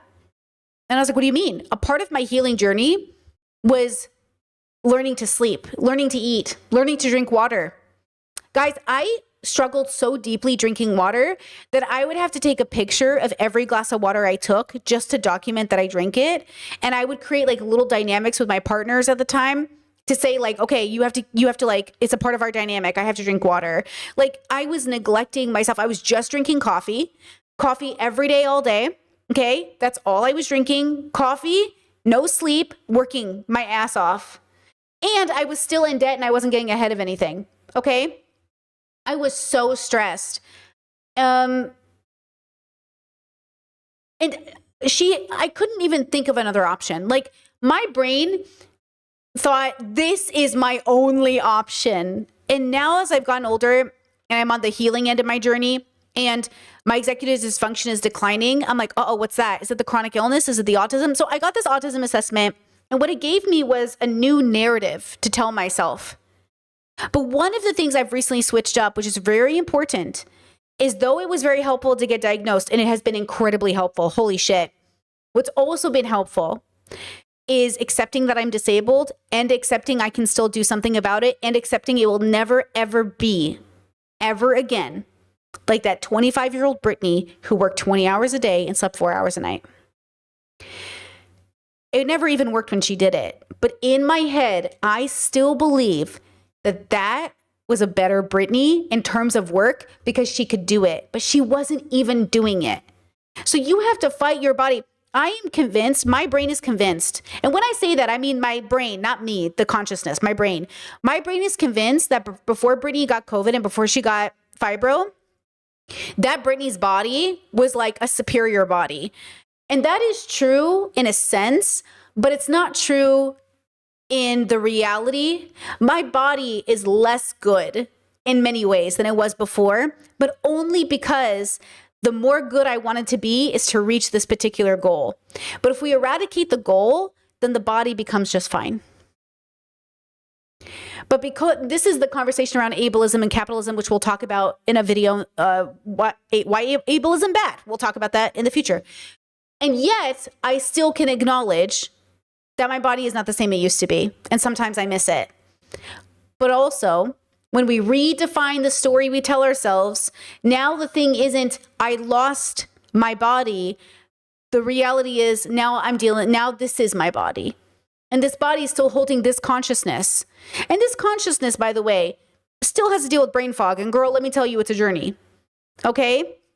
So how you tell your story matters. And then this desire we have to say, well, if I just had this life, if I just had your life, if I just had your body, if I just had your thing.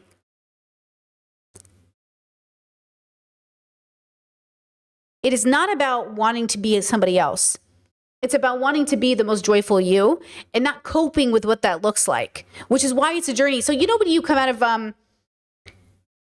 like religion and you're like, oh my God, I'm going to be free and I'm going to do whatever I want. And then you have all this freedom, but then you realize you're still not happy. The answer wasn't freedom. In the same way the answer isn't money. In the same way the answer isn't any single thing. The answer is the complete relationship you have with self. The complete relationship you have with self. The answer wasn't, oh, I'm an atheist now, I've got it. The answer is in the complete relationship you have with self. Okay, let's watch this video. What if you experienced every human life in history? Hopefully you don't get copyrighted. Let's watch this. Time is so long, but life is so short. Stevie Wonder. Imagine that your life began roughly 300,000 years ago as one of the planet's first humans. At this time, you live in Africa, near modern-day Morocco, and your life isn't too different from that of your hominid parents. You make crude tools, hunt, and gather food and materials until, eventually, you perish. But this is only the beginning, because after dying, you travel back in time to be reincarnated as the second human ever to live. While you don't remember your former life, your previous actions affect you nonetheless. And after dying once more, you return as the third person, then the fourth, the fifth, and so on, living the lives of every single human that's ever walked the earth. Strung end to end, these lives last almost 4 trillion years. Since you only recall the life you're currently living, your psyche doesn't carry the entire weight of human history. However, each of your lifetimes still has a profound impact on your future selves. Sometimes your influence on the world is obvious, but these major historical figures only account for a tiny fraction of your experience. Instead, your existence consists mostly of ordinary lives, filled with everyday tasks like eating, laughing, working, and worrying. For approximately 1/10 of your 4 trillion years, you're a hunter-gatherer. For 60%, you're an agriculturalist, developing tools and techniques which you employ over roughly 800 billion years of working on farms. Across your lifetimes, you spend 1.5 billion years having sex, and another 250 million years giving birth. In total, 20% of your existence is spent raising children, to whom you impart a variety of cultural values that influence the trajectory of generations. In some lives, you shatter those cultures through invasion and imperialism. In others, you suffer as your lands and loved ones are taken away. In over 1% of lives, you're afflicted with malaria or smallpox, while in others, you treat these conditions, saving countless versions of yourself. In humanity's early days, the average lifespan is fairly short. There are fewer lives to live, and your influence is usually limited to people physically near you. But as humans survive longer on average and Earth's population grows, you start to spend more time reliving the same action-packed years.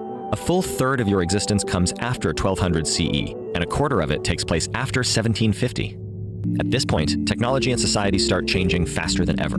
You invent steam engines, configure factories, and generate electricity, which power the daily machinery of all of your later lives. You live through revolutions in science, the deadliest wars in history, and dramatic environmental destruction. On average, each new life lasts longer, but the pace of your existence keeps accelerating.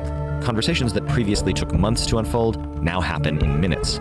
Business ventures that you built over generations transform overnight. You enjoy luxuries you never could have sampled before, even in your past lives as kings and queens.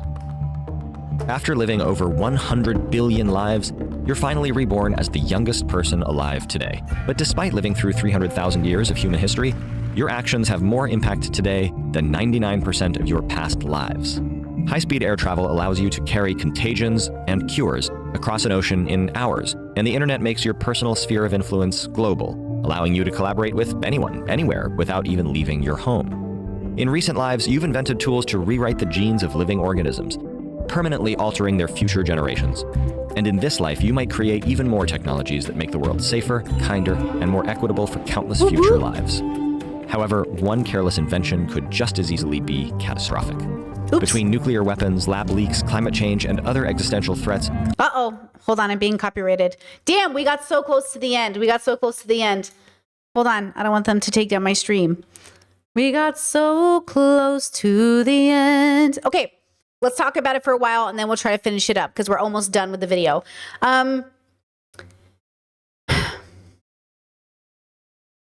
Videos like this, what they do for my brain is to remember that we are all just living lives. And there's something like deeply profound about that. We are numbers on a paper, and yet we are more than that, right? We are statistics, and we are more than a statistic. We are people who have come and people who will go. Like, we are just like our ancestors. When people say like, oh, Brittany, it's the cell phone. Nothing's ever existed like the cell phone. The experience of being a person is always the same, always. We keep thinking it's different, but it's not. Not in the way you think. And you'll see this by the end of stream today. The idea of being a person, loving, caring, wanting best for your family and friends, like, this is just what it means to be a person. Okay, right? And so when you have these conversations where you're like, but something is really different now, it's only different in a sense, like almost like the color changed, but it's still the same car underneath, right? So like this, you know, you'll have an airplane access more than the kings had of the past. But what was the airplane access if not just riding of the elephant or having the privilege of status or having the ability to, and I know you say, but even poor people can fly. But the truth is like most poor people don't fly. Most middle class people fly. And even some middle class people have never been on a plane. So when we have these conversations, we have to decide, like, what do we really mean when we say things? I mean, you ever go to the finance bubble and everyone identifies as poor because there's no money in their account, but they're actually middle class because they make $200,000, just no money at the end of the month? Guys, nothing makes me feel more reassured about my finances than watching people who make $250,000 struggle to like balance their books. And honestly, I get it. They're struggling for the same reasons you and I are struggling on 50K. And they're struggling for reasons I'm not struggling on 50K. I make more than 50K, but let's say I made 50K. The funny enough is I told my partner this, I was like, we are better with our money than these people. And that should tell you something about the way I've grown as a person, because I was not always good with money. But the fact that we are more financially stable with our income than these people who make quadruple our income is the point. It's not the money. It's your relationship with money. It's not just the money, okay? It's not just XYZ. Look at what's happening now. One of the finance guys I watch, I was unsure about him, and now I decided I love him because this more, well, caveat, love, who never love a man, but like I came across this video and he basically told anti-vaxxers to F off, and he basically was like, fuck Trump, and he was like pro-LGBT and all that stuff, and I was like, and he talks about therapy, and I was like, okay, and he's Indian, and I was like, okay. So like I wasn't sure about him at first, but now I decided I love him. Okay, so I subscribed today and I'm gonna lock in. But I've been watching his content, and something that stands out to me is like every single couple that comes his way and is expressing an issue with money, all of it is the same issue with money. Family trauma, lack of therapy, they don't know better, they're fearful, they can't focus, everything's out of fear. This girl made $145,000 a year and was so afraid of missing out on her life. She was in so much debt, owed the IRS money, was paying minimums, had credit card debt, could not function. You know what I mean? I'll get you guys his link in a second because I can't remember his name right now. I just decided to like, oh, here he is. Let me get you. The channel is I Will Teach You to Be Rich, which is like a little like capitalist sounding, but honestly, like I have been enjoying his couple interviews particularly. So again, like a part of me wants to stay away from the capitalist bubble, but I do like the way he's anti-Trump, and I do like the way he's pro-LGBT, and I do like the way he talks about therapy. But what he does in his work is he incorporates in the conversations like a deep understanding that everything you're doing is psychological. You just don't know it. And that's what it is. Everything we're doing came before us. So he asks this question during the content. He'll say, tell me how your parents talked about money. And it like unravels before your eyes. Like, oh, it's always about how your parents talked about money. Tell us about your parents' relationship with money. Every single fucking time. I was like, oh, there it is. Even with me. You want to know my history with money? Ask me about my parents. Everything comes back down. So that's how the whole world is, though. The whole world is our parent. Now imagine the world around us is all kind of like that, where it's like, oh, how did you get to this place? Ask me about my parents. The issue is there are some groups, conservatives will say this. They'll say, and we're going to talk about it this week, right? Why does X minority group here keep complaining about the past? Focus on the present. We can't exist in the present without the past. We talk about the past to understand the present. We understand the present by understanding the past. So when people say like, why do these people just focus on the past? The past is now. This whole stream is going to end with this beautiful clip. Okay. We're almost there.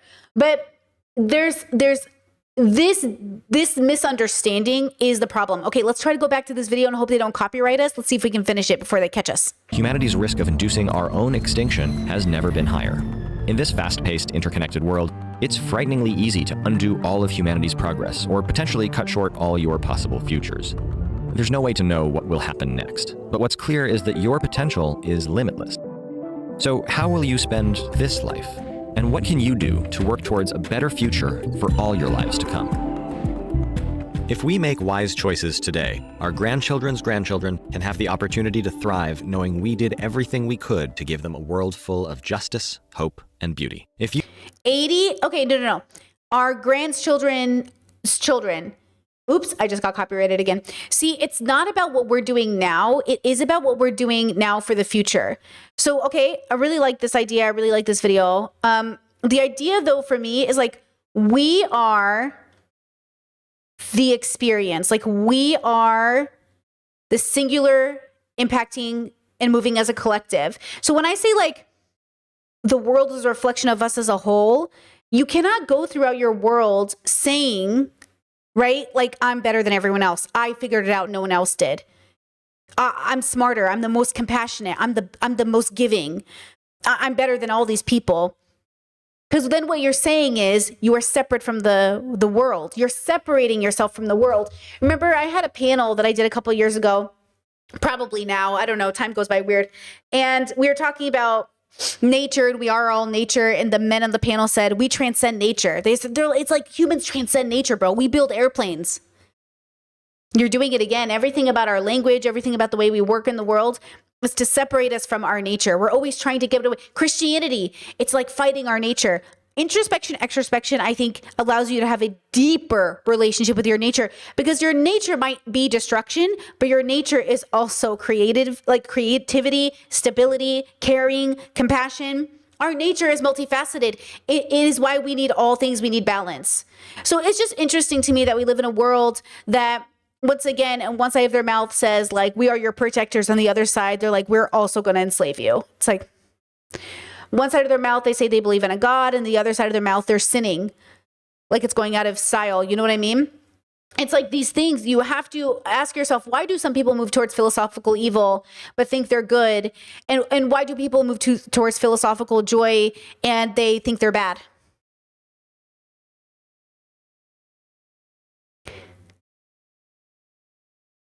You know? Chat says, Robert Sapolsky saying you are affected by everything that came before you, such a bubble pop. I mean, Robert Sapolsky is a good example of somebody who, you know, tries to be very compassionate towards people, meet people where they are, and understands that like the idea of choice and the relationship we have with choice is a very funny one. And again, at the same time, I've had people say, well, if I believe in determinism, and they're like, I believe in determinism and I don't think we have a choice, so I'm going to let people be cruel to me. It's like, no.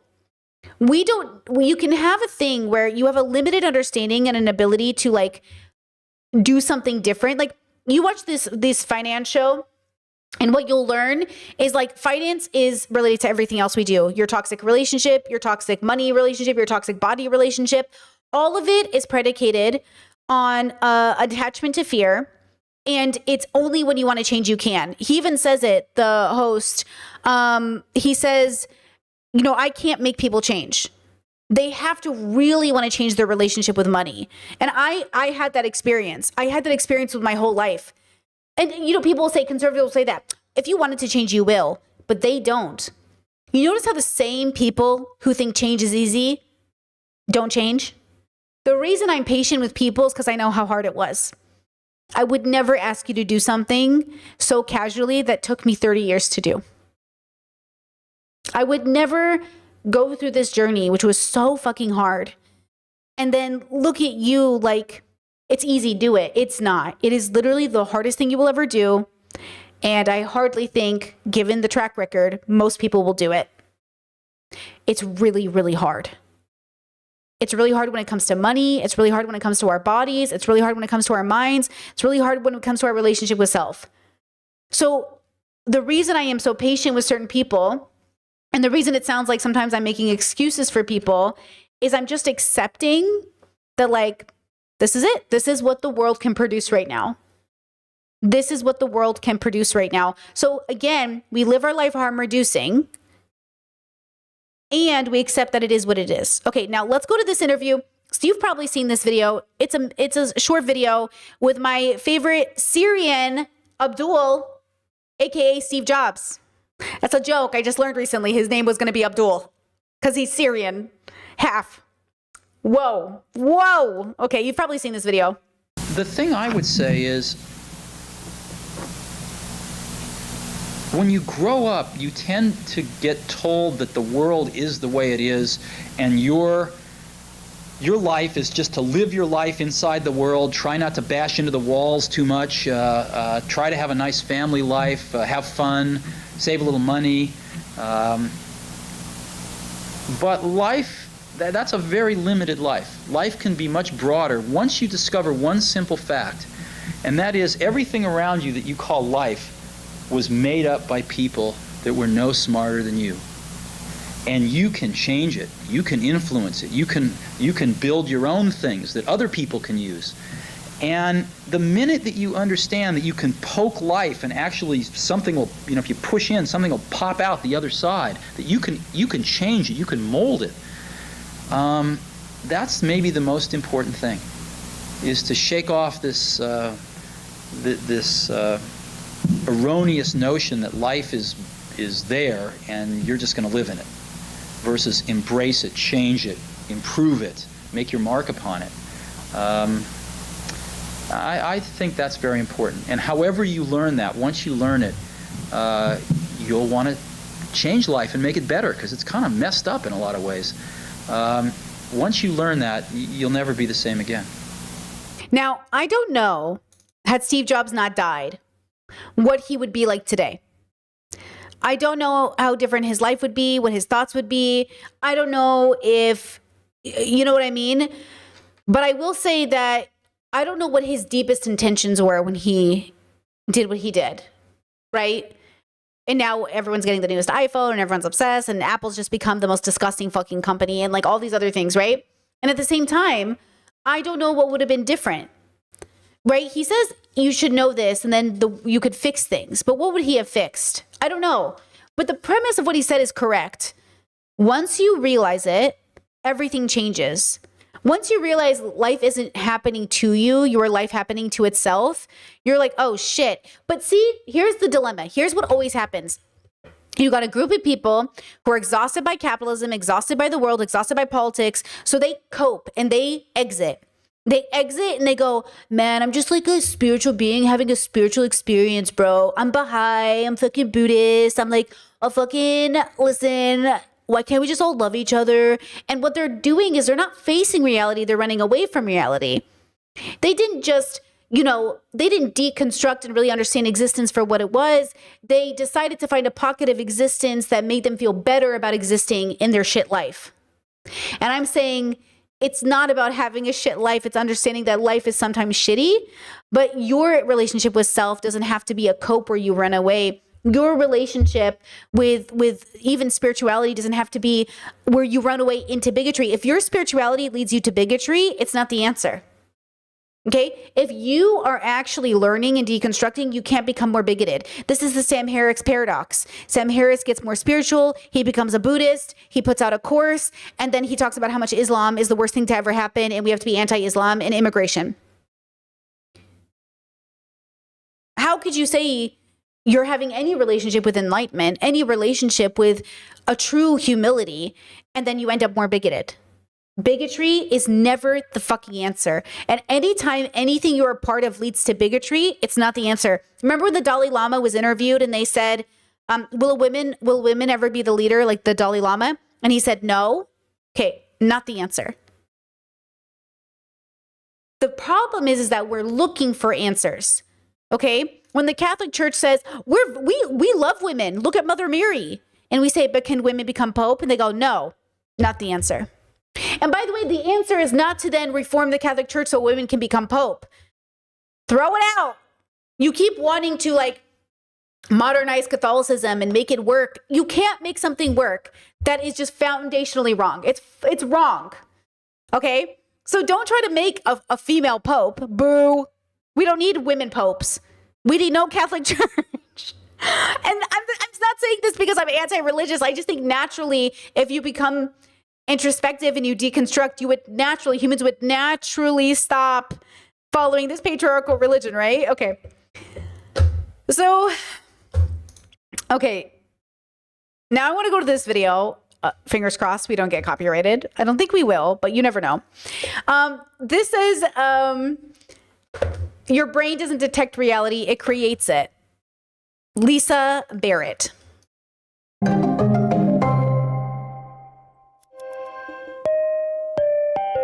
It says, does our brains create our external reality? Sometimes people want to say, no, we definitely don't experience reality the way that it actually is. And some people want to say, yes, we do. Philosophers have been arguing about this for like as long as philosophy has existed. The question of, does your experience match reality, or are you really experiencing reality in its stark objective truth? And the answer is simply, not exactly. Reality for us is what we can sense with our sensory surfaces and what we can make sense of with the signals in our brain. The signals in our brain are as necessary for our experience of reality as the sensory signals that come from the world. So I'm going to use a metaphor to describe how the brain works. It goes something like this. Your brain, my brain, everybody's brain, is trapped in its own dark, silent box called your skull. And the brain has no knowledge of what is going on around it in the world or in the body, right? Because it's in this skull. And it's receiving sensory signals from the sensory surfaces of your body. These signals are the outcomes of some changes in the world or in the body. But the brain doesn't know what the changes are. It's receiving the outcomes. And that is what philosophers and scientists call the reverse inference problem. You start with an outcome and you have to guess at the cause. For example, if you hear a loud bang, it could be a car backfiring, a door slamming, it could be a gunshot. Your brain doesn't know what the causes are, it only knows the effect. And so it has to guess. And the guess is important, right? Because you would do different things if it's a gunshot versus if it's a windy day that slammed a door. Pause. Me in Croatia, every time I hear loud noises, I go, guns, guns, guns. And my partner's like, it's not a gun. And I'm like, oh, just kidding. Loud noises here, so many loud noises. Firecrackers, construction, loud noises, cars backfire. And every time my heart stops for just a second and I think gun, gun, gun. And luckily, it has one other source of information, and that is your past experience. The really cool thing about this, if that wasn't cool enough, is that it's actually doing it predictively. Sometimes scientists talk about this as the brain running a model of the world, but the brain is not running a model of the world. The brain is running a model of its body, and it's doing it in this really interesting way. In psychology, a group of instances which are similar is called a category. In essence, what your brain is doing when it's making a prediction, it's creating a category of instances from the past which are similar in some way to the present in order to predict what's going to happen next, what the brain has to do next, and what your experience will be next. And so when a human brain is creating a category, you have to ask, what features of similarity is it using? Is it these sensory and motor features? An apple is round, an apple is hard and crunchy, or is it these abstract features? Abstract multimodal summaries of patterns of features. I could take a bunch of apples and I could say, well, these are good for baking and these are not good for baking. And these patterns, this summary, only exists in your brain. Because our brains are structured to construct categories based on the function of things rather than what they look like or taste like or smell like, humans can create something called social reality, which is where we collectively impose a function on objects that the objects don't have by virtue of their physical nature. So a really good example of this is money, little pieces of paper. We all agree that these little pieces of paper have a function of value. And it turns out that many things that we think of as being part of reality are actually like this. We can draw lines in the sand and create the borders of countries, which creates categories of people called immigrants and citizens. We can create governments because we all agree that certain actions, like making little tick marks, has a meaning to elect someone into a position that has certain powers. It's a form of social reality. In our lab, we work on the hypothesis that many psychological categories are forms of social reality. We impose a meaning on a scowling face that it did not evolve to have, but because we all agree that it has that meaning or that function in a particular culture, then it does. To say that your brain resides in a dark, silent box doesn't mean that you are trapped in that box. Your brain has this wonderful capacity to take bits and pieces of past experience and create something completely new that you've never experienced before. We call it imagination. That's a double-edged sword, right? Because our brains are so good at imagining and creating predictions that are not yoked to our immediate surroundings, sometimes we have a lot of trouble staying in the present. You have to practice your ability to control how much you want to be constrained by what's going on outside that box and how much you want to be free of it. Okay, I really like that video. Some things to think about. The perception, the bubble, the yes chat, we were close to signify what we do sometimes. And then someone said, not digging the current social reality. Not digging the current social reality, let me tell you. And that's kind of what we're battling with.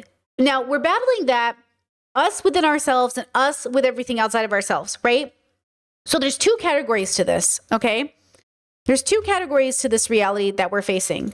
And the question is which one are you playing with when you have the discussion? The you in relationship to self, okay? Okay? The self in relationship to the world, right? And the world is just everything outside of self, and the self is everything in relation to self, right? So you have these two categories, okay? I spend a lot of time hanging out in the bubble where it's myself in relation to self.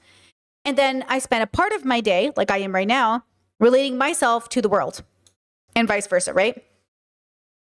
When I'm alone and I'm meditating, sometimes I do myself in relationship to existence. So not just the world like planet Earth, but existence as like a whole, right?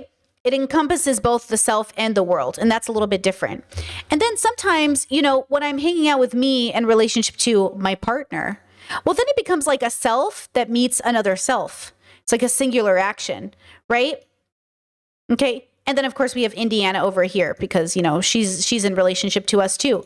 Actually, before I started stream today, I was like, I'm going to stream on time for the first time, right?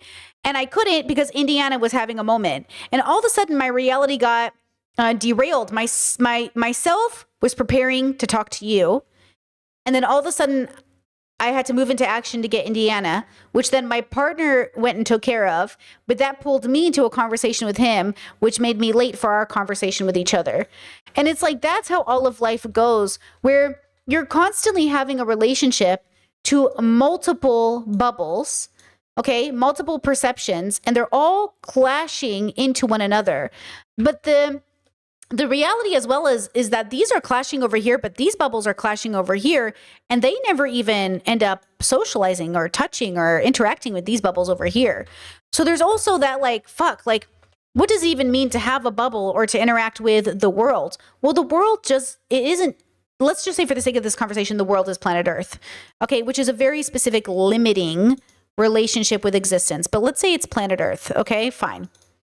Well, you know you can't be everywhere on planet Earth at the same time, which means you can't exist and interact with all of planet Earth, which is why it's reductive to say men are this way and women are this way. When we say these things, we're generalizing. We're also not generalizing for the world's population, even if we might be. We could in some conversation.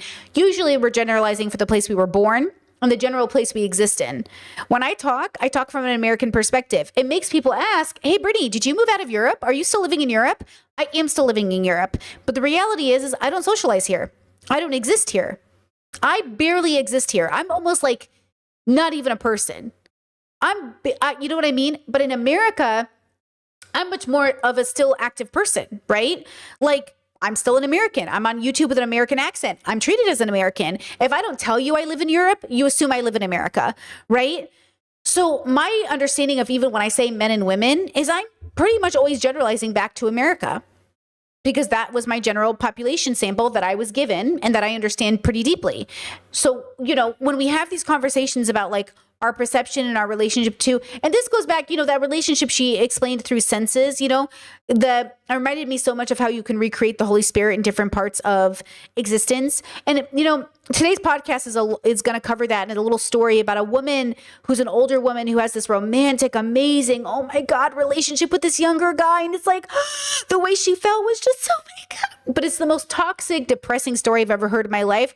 And yet everybody eats it up because the sensation she's expressing, the sensation she's conveying in her art is understood as something really great. And that really great thing is similar to a drug or the Holy Spirit or a really amazing orgasm.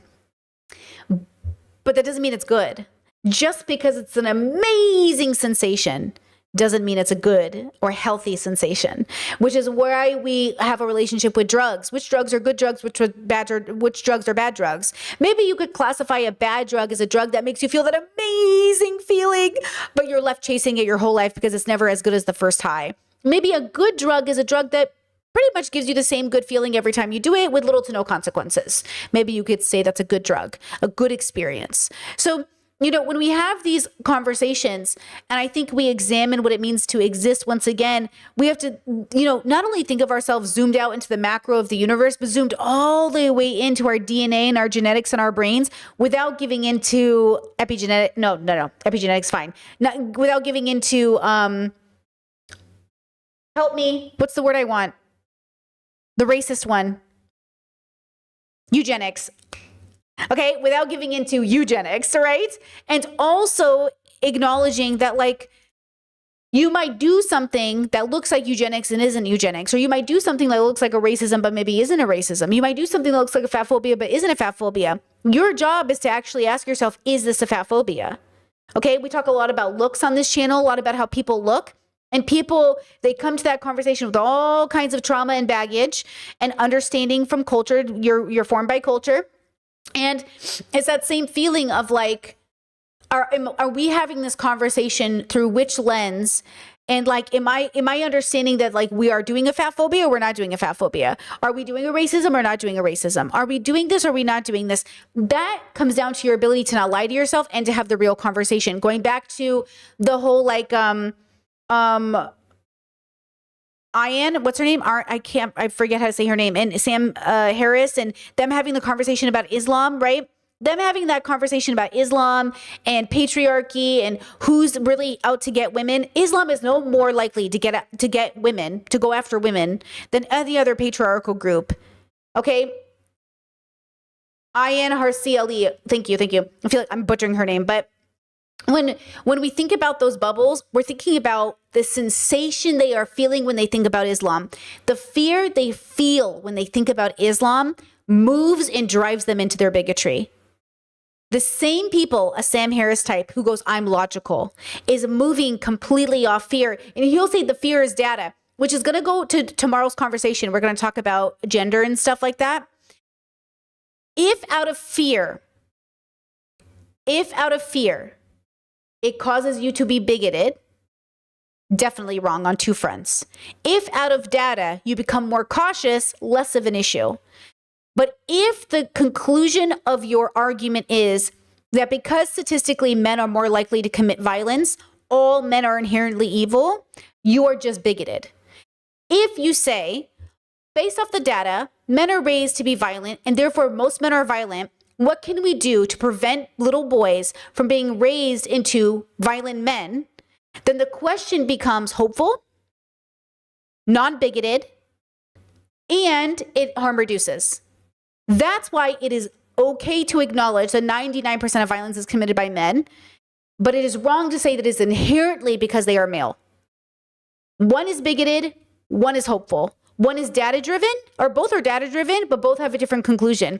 Same with conservatives. Conservatives will say, well, my intuitive feeling is because I see it around me, so many gay people are just like having sex and not getting together, or so many gay people have age gap relationships. There must be something inherently wrong with gay people. If gay people can't produce children, there must be something wrong with that. Is there something wrong with that? But they said there must be. But is there? Is there something wrong with a man inherently because he's male, because there seems to be violence? Or is there something wrong with us as a culture? See how once again we're not acknowledging it's us as a culture? Anything that allows you to blame people for how they were born instead of acknowledging how we are as a people, it makes you think you're better. It pulls you away from the responsibility. Not accountability, responsibility. All of us are responsible for a better world. Everyone is accountable to their own selves in terms of their actions, in terms of ethics. Like, you are responsible. So be responsible. The question is, how do we be responsible without victim blaming? The word accountability, be careful about who you want to be accountable. Okay? Excuse me, because like we keep saying that, like, aren't rape victims like accountable for putting themselves in that situation? No. They might be responsible in terms of, and this is very hard to hear, responsible for future interactions with future situations to bring down the probability, but you're never, ever, ever, ever guilty of creating your rape. Because the only person who can rape you is a rapist. You can't rape yourself. You can't put yourself in a position with a rapist and have committed the rape. So you might be responsible enough not to walk into a situation where you know there's a rapist. And so maybe you'll be responsible in not doing that, but you're not accountable for being raped. And so therefore, since most of the people who will assault us or rape us might be somebody we know and we don't realize, it's especially not even almost our responsibility because we didn't even know. Now, you might say it's a parent's responsibility to keep their kids away from the uncle who touches the kids. But it's still the uncle who touches the kids' accountability that needs to be put in place to hold him accountable for his actions. But it might be the responsibility of the parents to keep the kids away from him. But if something happens and the parents tried their best, well, the parents they don't need to be held accountable. Now, if the parents knew this of the uncle and then the parents let him babysit, well, now they need to be held accountable. Why did you let him babysit? And then he needs to be held accountable. So now they're both being held accountable in two different ways. Them for putting their kids in that situation on purpose, well knowing, and the uncle for committing the crime or the unethical crime, right? Or the immoral crime, right? Not just legality, but the immoral point of it. So the situation changes based off the context. So once again, we have to judge every situation with all of the right details. The dilemma with human beings is we don't know how to do that. We don't know how to judge people fairly because we don't understand the information we're being told, and we don't understand how to have that conversation because everyone's coming to the conversation with a different understanding, right? So there's this whole problem that comes into it. So again, when we zoom out, we think, what is the meaning of our existence? And then we zoom back in and we have to remember to clean between our toes. Those are just as important to the meaning of our existence. Why clean your toes? Why would you do this? Why would you clean your feet in the shower? Why do you do it? You've put a meaning to it. Okay, it is meaningful for us to bathe and clean. There is a reason for it. Okay, you don't just do it, there's a meaning to it, right? Now, Chat says they smell, LOL, but what if they didn't smell? What if a person who has never cleaned their feet more than letting the water drain down their legs never had smelly feet? Why go the extra mile? Now, you're right to say that even though they think it doesn't smell, I bet you got in between those toes, they smell. I agree with you. But let's say in their mind, they go, well, I never smell my feet. No one's ever down there, so I don't smell it. But it's not about the superficiality of you never smelling your feet. It's about if I get down to the nitty gritty, am I going to see gunk there? And if I get down to the nitty gritty and I see gunk, clean your toes. Clean your toes. And if we're cleaning our toes because of the details of the gunk, then we should clean our spirits, the world, our ethics, our morals, our relationship with self, and the details of what we don't see. Right? So like if I go like this and I go, oh my gosh, my life is so great. Wow. My life is so great. And then I do this, I go, I don't like what I see. And I go like this again. It doesn't change the fact that It still exists. Like you can hide all you want. You can tell yourself like, oh, this is all that matters. Oh, okay. But it's still there. It doesn't matter how much you put your head in the sand. It doesn't matter how much you deny yourself access to the information. The information exists. It doesn't matter if we are here to witness it. It exists. So the question is, when we are examining our life and our purpose of life, our purpose, our meaning, it must be something to discover. It cannot be something you know day one. But that is the illusion under capitalism and under the world we grew up in, at least in America, that somehow you're supposed to have your life figured out by 18. And if not by 18, definitely by 25. And if not by 25, come on, girl, get it together, you're 30. And honestly, sure, maybe 30, 35, something like that. But also, what does it even mean to get it together? Maybe there should be certain milestones we all hit in a reasonable way. So we don't have 45-year-old men hitting on 17-year-olds because they never hit those milestones, right? For sure. And those milestones should be also coinciding with your age. So 17-year-olds don't feel like, well, I did it all before 17, so I must be mature. Relax. Let yourself cook a little longer, you little egg, okay? It's a combination of relationship too. See, sometimes we try to skip the line. Okay, we're going to cover this in today's pod is why older women date younger men. And the younger men, just like the younger girls, go, I'm so mature for my age. The boy whose name I'm forgetting right now, he said, when kids were my age at 20, I did at my age at 19 what kids were doing at 13. Or no, vice versa. What kids were doing at, what kids were, How does it go? He said, I'm butchering the quote. It was like, the quote was like, I did things by 13 that kids were doing by 19, something like that. Like, my life was so fast. I matured so quickly. That's why I'm with this older woman, something like that. And that's the illusion, right? Right? Yeah, what kids were doing at 19, 13. Yes, chat. You know the quote. Aaron Johnson, I think. Yeah, you know the quote. That's the same narrative that young women say when they're like, I'm just so mature for my age, and that's why I need an older man. My bro, you were traumatized. Like, my bro, it doesn't, and here's the irony. He doesn't have to be directly traumatized for the world to have done it for him. The world traumatizes itself. So you don't have to be directly, someone always says when you have people who are cautious, they'll say, oh my gosh, were you molested? You're being so weird. Were you raped? The world around you, if you pay enough attention, will scar you. And even if you don't pay attention to it, it will scar you beneath the surface of your consciousness before you even understand it, which is why we discover the truth about ourselves. Okay, we discover it from within and we discover it outside of ourselves. You deconstruct, you pull it together to see the details, to see the gunk between your toes, you deconstruct. Because if you just look at it on the surface, you just got out of the shower and I think you're clean. But if we deconstruct your job in the shower, you forgot your toes. Okay, and you went around thinking that everything was one way, but it wasn't. Okay, humans are terrifying. Let's watch this video.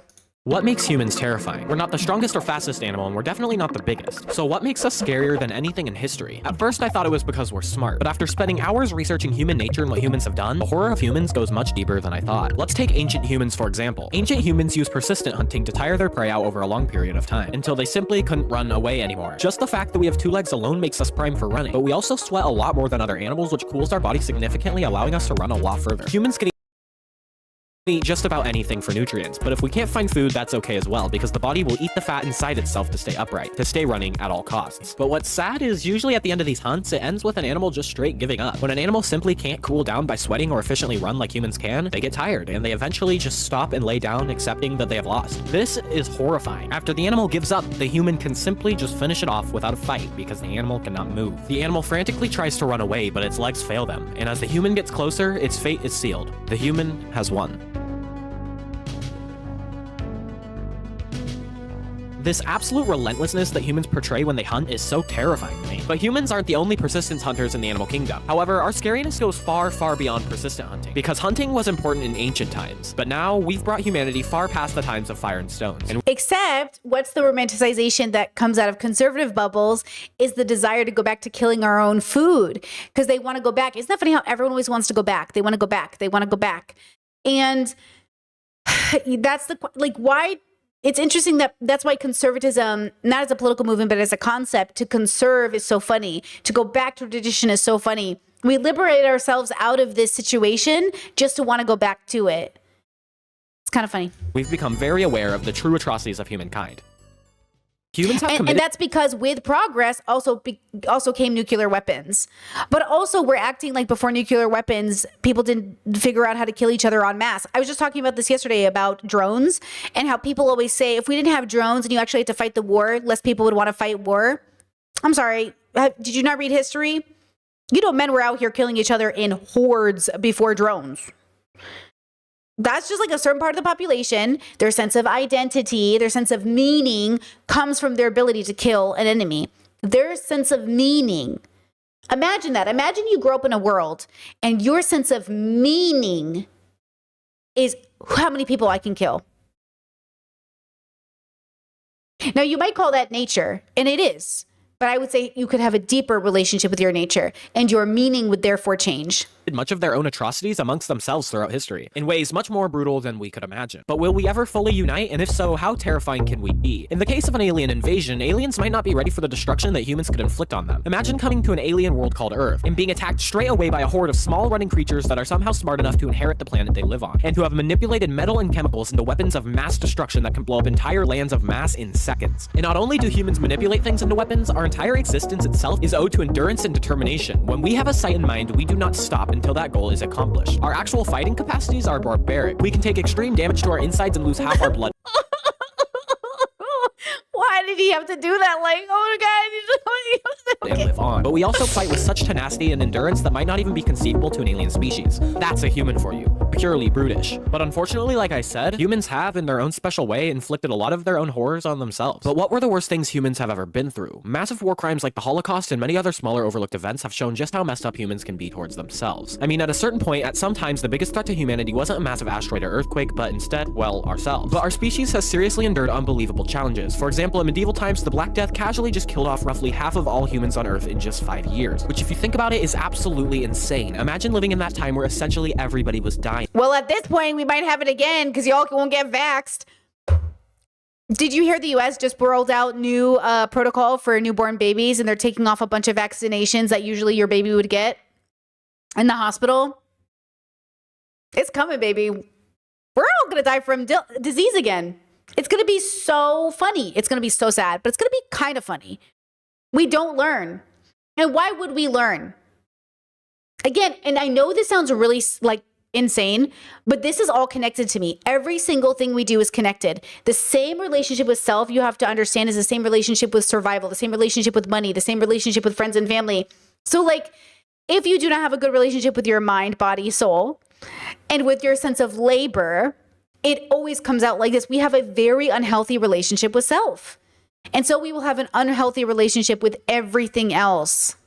Other early human pandemics like the Plague of Justinian during 541 CE killed roughly 30% of the population at that time. And there has been a plethora of other major extinction plagues throughout history, all of which we endured and survived. Things like the Black Death seriously threatened humanity as a species. If our ancestors didn't valiantly push through and survive these mass extinction events, we would not be here right now. But that's what makes us so scary, is the ability to come out and repopulate or remake what we lost after it's done, over and over again. But as I said, humans' biggest threat is unfortunately ourselves, as our differences in ideals and belief leads to the biggest conflicts in history, which leads to creating terrifying machines of destruction that lead to more casualties than should be humanely possible. And trust me when I say, humans just love creating machines of destruction. The Rods of God was a concept where we would launch 20 feet long massive rods of tungsten into orbit and drop them from space onto a target at a massive speed, forcing a collision that rivals the impact of nuclear bombs. I could only imagine seeing a massive tungsten bar falling from space towards me. And ridiculously enough, the concept was only dropped because it was too expensive and not practical, not because it was inhumane. We are great at destruction, and we actively try our hardest to protect from and destroy, well, each other. Aliens would probably also realize just how fast humans have grown as a species. 200 years ago, humans didn't have railroads. 125 years ago, airplanes didn't exist either. 75 years ago, we didn't have spaceflight. 35 years ago, we didn't have the internet. We've already pretty much inherited the Earth, and next it will be the stars and whatever comes after that. And if anything tries to get in our way, we will annihilate them. Our technological growth is nothing to sneeze at, because it's only growing more and more as time passes. AI is now growing at exponential rates. Spaceflight is resuming soon, and medical technology is so good we've increased our lifespan by almost 50 years since ancient times. Our growth is insane.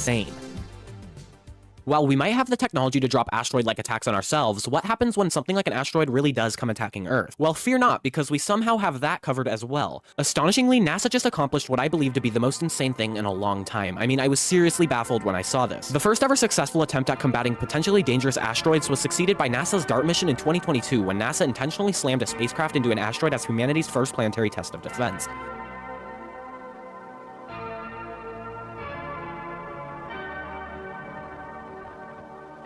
The asteroid Dimorphos was roughly 6.8 million miles away from Earth at the time, and the spacecraft hit the asteroid at 13,000 miles per hour upon collision. The crater left on the asteroid in mid-space was about 33 feet across, and we as humans successfully directed an asteroid orbit period by an entire 32 minutes. We shot something across the vast nothingness of space and altered an asteroid mid-orbit.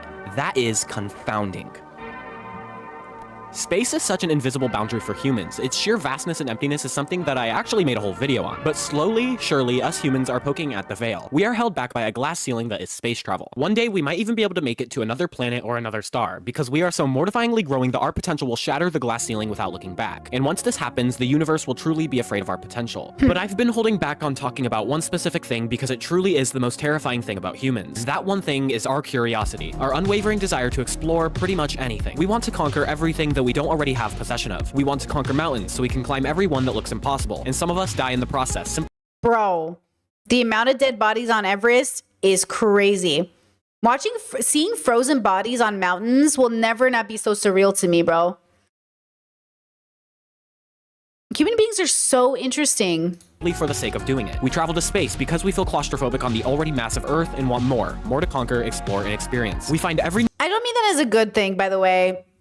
Like, I do think it's kind of die how you want to die. I really believe that. But also, like, nook and cranny of every possible spot that we can so we know we're not missing out, and we love every second doing it. If I were an alien that came to Earth, I would be afraid, as humans would likely uncover me by accident and find me interesting and take me in for human investigation. The human is a capsule of creativity, a capsule of spirit and courage, and we leave our mark in every possible way we can for the people that will be here after we are gone, because we feel that it is important to say hello. And we will continue to explore and conquer until we have fully, and I mean fully, exhausted every last urge to conquer in our DNA. And until then, whatever stands in our way will either have to move aside or be annihilated. And we do this all under the conception that we have no idea why we are on a rock in the middle of space with a conscious mind. We were plopped onto this space rock and took control of it in a blink of an eye. We push forward in the name of our biology and as the only animal capable of self-reflection and complex consciousness. But with this consciousness, we are cursed by our own minds to be forced against the unknown universe. Humans aren't just terrifying. We are lonely and terrified. We are forced against the scary void of the unknown world in the universe as we try to survive every day. We have every right to be afraid of the universe and want to give up.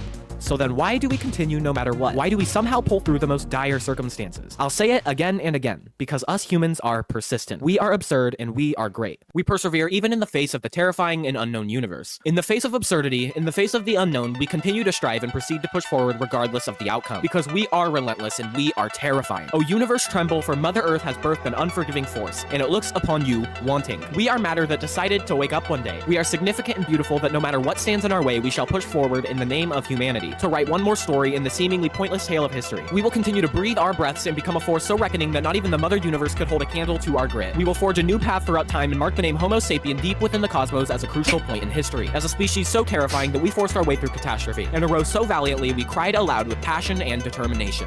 Humans are terrifying.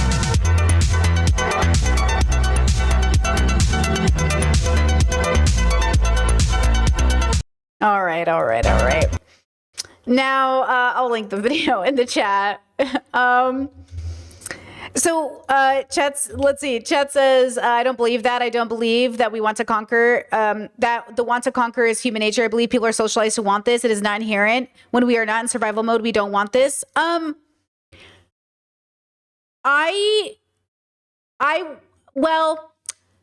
would say that he's not talking about conquering in one sense. I got from the video that he's talking about that inherent desire to know more, to build, like conquering Minecraft or conquering art, or I think he's using conquering like to explore, right? To dominate, not like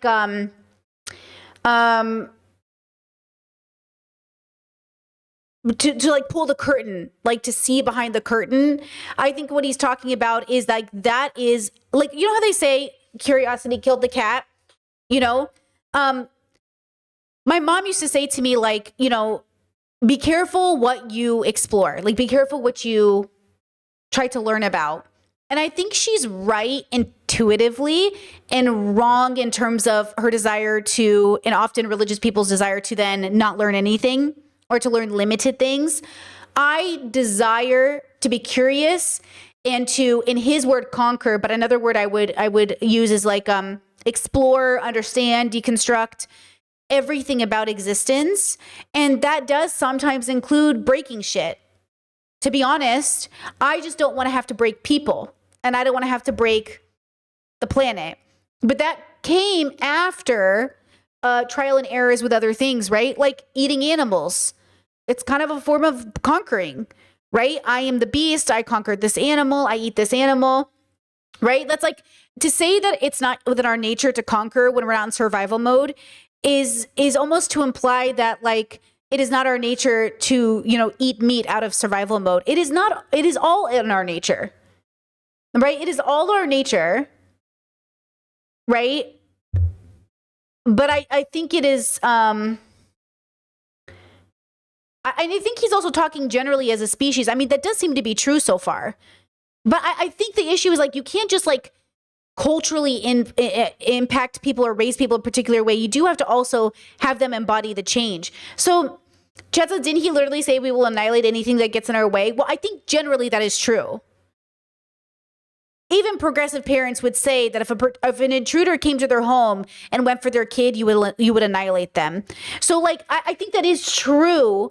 Again, I think when I watch this video, I don't think of it in only the macro. I think he's talking about humanities as a species. I think as a species, it has been within our relationship to nature to do this thing. And if you have a more introspective relationship with nature, you might do less of these things. But you can't just raise kids to be better. The kids must also embody the change. That's why when the world says, Brittany, what if a bunch of fives, only the world was fives and they had kids? The kids would be twos. You cannot raise your kids well alone. Your kids must also be well. You cannot raise humans to be good.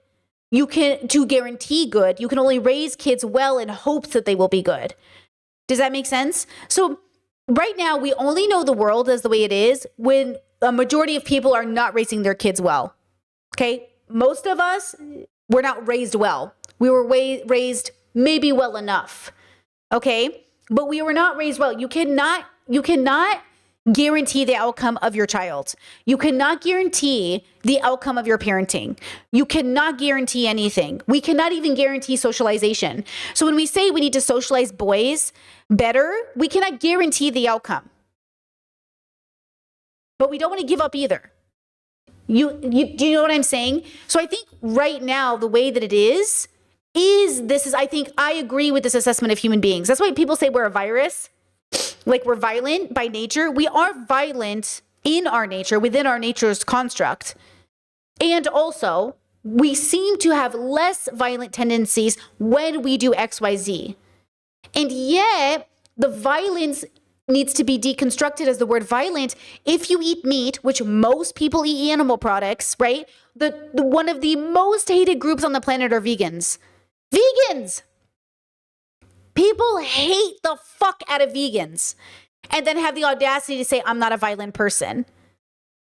Like, eating animals is a form of violence. So yes, human beings en masse are violent. So it depends on how you view the world, like the world, and how you view that word in particular. But to me, that checks out.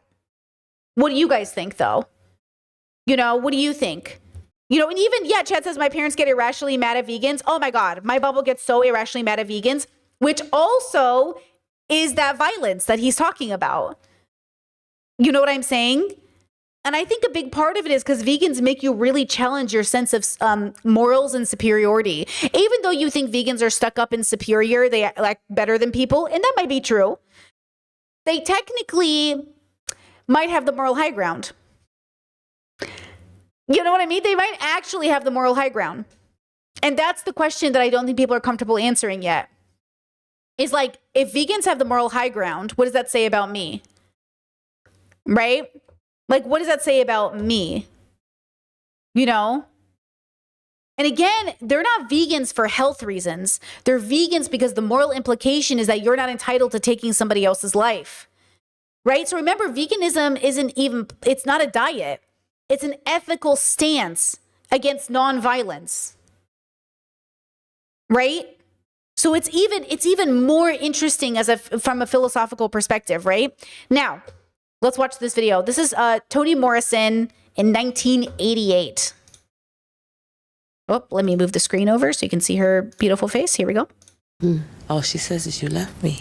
Do you think it is possible then for someone to forgive themselves even when they've done something absolutely terrible? Yeah. Yes, it's called grace. At some point you do. If you don't, you're in a cul-de-sac. But you have to go through the fire first. You have to experience the full fall and the complete self-loathing in order to come around to something like the forgiving of oneself. It's when you skip responsibility, when you use a substitute emotion like guilt, which is of no use to anyone. No. But if you feel the real thing, which is shame, hatred, humiliation, and self-loathing, that is the door. And if you get through that, then you can forgive yourself. Do you think you ever did that when you were a young girl? Because I think I did. And I didn't know what I was guilty about, and I didn't know what I was loathing about myself. Probably that I was growing up and I didn't like myself in some ways. And any little misdeed I did, I felt was kind of horrifically big. I think I was unfortunate because that only came to me much later. It would have been healthier for me had I gone to that at an early stage. But for me, it was much later, because I was given to believe when I was young that I was smart and bright and cheeky, and practically everything I did turned into something wonderful. So I sort of postponed the confrontation that I had around the time that I'm talking to you about, when there was only me in my own company. That's when you did it? That's when I did. Yeah. Do you think everybody at some point needs that confrontation with themselves? Absolutely. All of the characters in my books, whether they are successful or not, they're all pushed into that place where all the definitions of themselves are suspicious. You say you are my friend, Insula, let me see what friendship is. Are you a good person? Are you a good mother? And the circumstances have to be invented so that the characters, which I believe is also true in life, you have to simply be stripped down and made very lean, and so that you can see who you are. And then you make peace. It's difficult, but it's absolutely important. Otherwise, you never arrive at this delicious place called adulthood. That's right. That's right. I think your book has got the merit of... Do I even need to say anything? Do I even need to say anything? You know, this is that crisis with self. That is the meaning of facing yourself. You are the greatest deceiver to yourself. No one can lie to you better than yourself. Nobody. Okay? And this is the point of philosophy to me, is to ask yourself the why and to really deeply understand it in a way that fundamentally shifts your reality.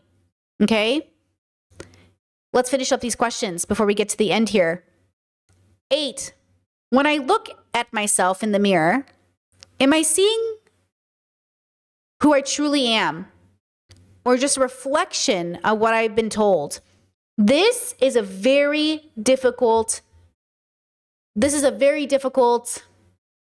thing to answer. When I look in the mirror, so it's kind of a physical question, a literal question.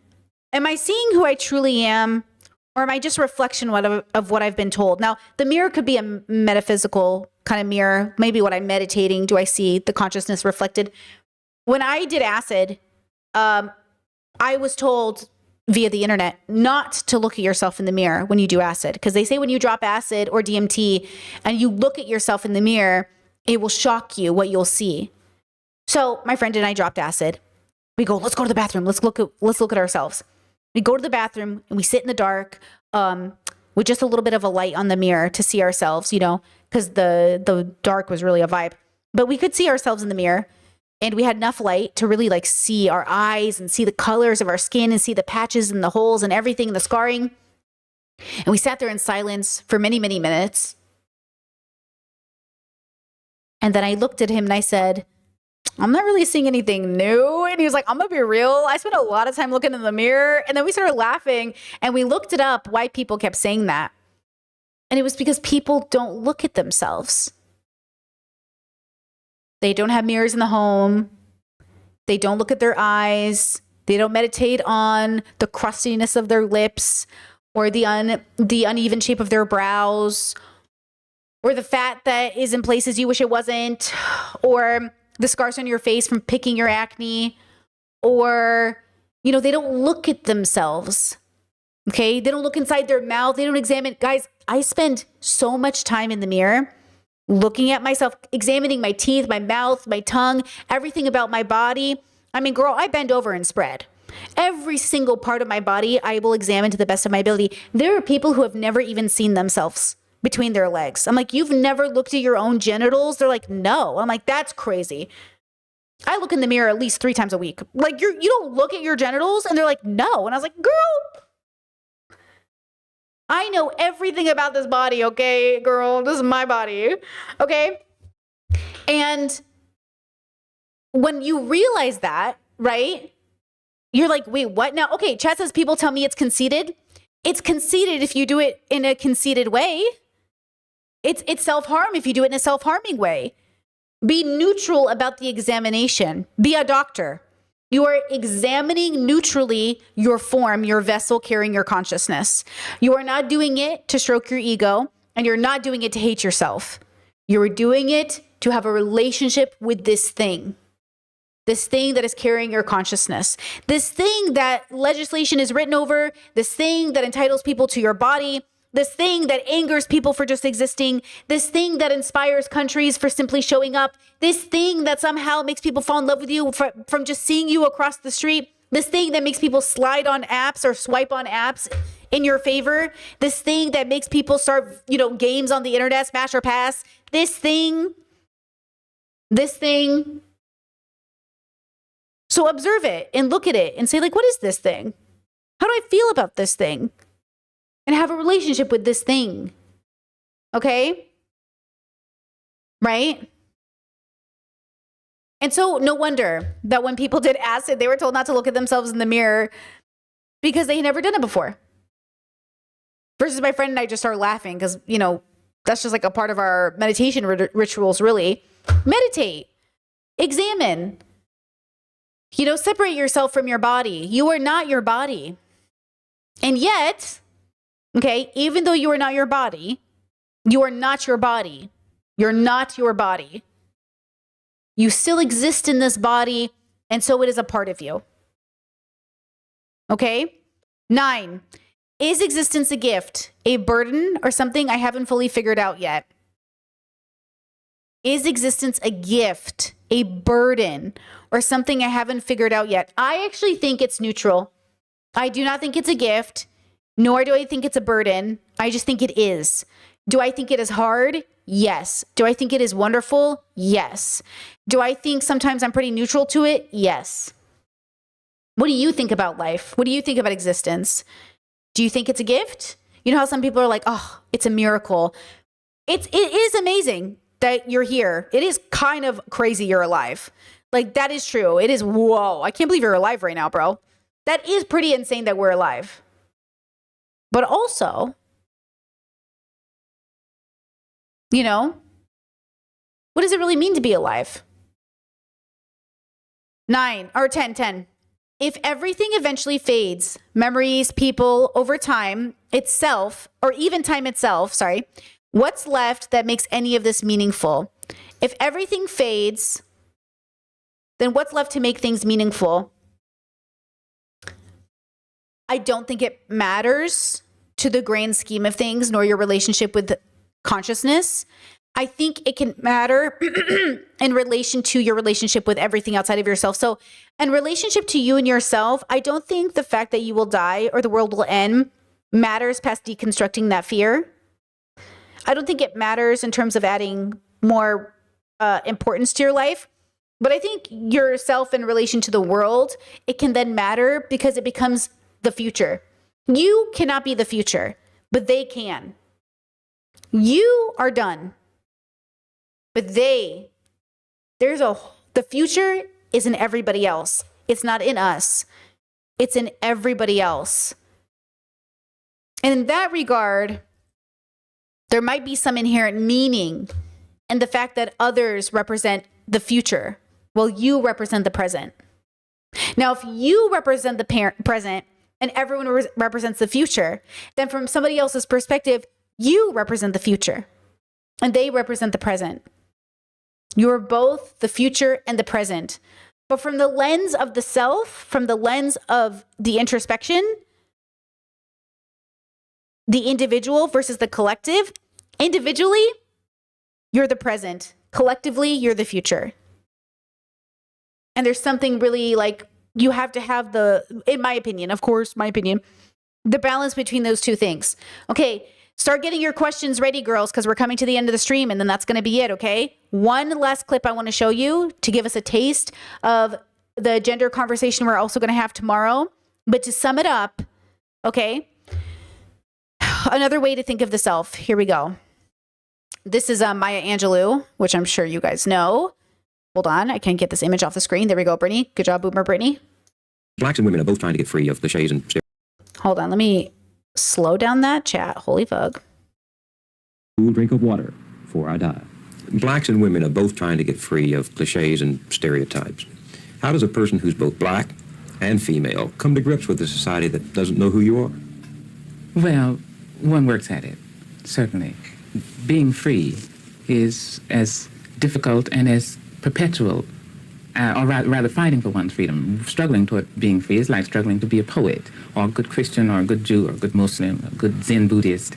You work all day long and achieve some kind of level of success by nightfall, go to sleep, and wake up the next morning with the job still to be done. So you start all over again. I don't know if the society doesn't know who I am. And I mean I, woman, I, black, I, human. I don't know if I quite believe that. I think it knows and doesn't itself want to cope. And that is the society's problem, not mine. What do you mean it doesn't want to cope? It doesn't want to deal with the human quality of me.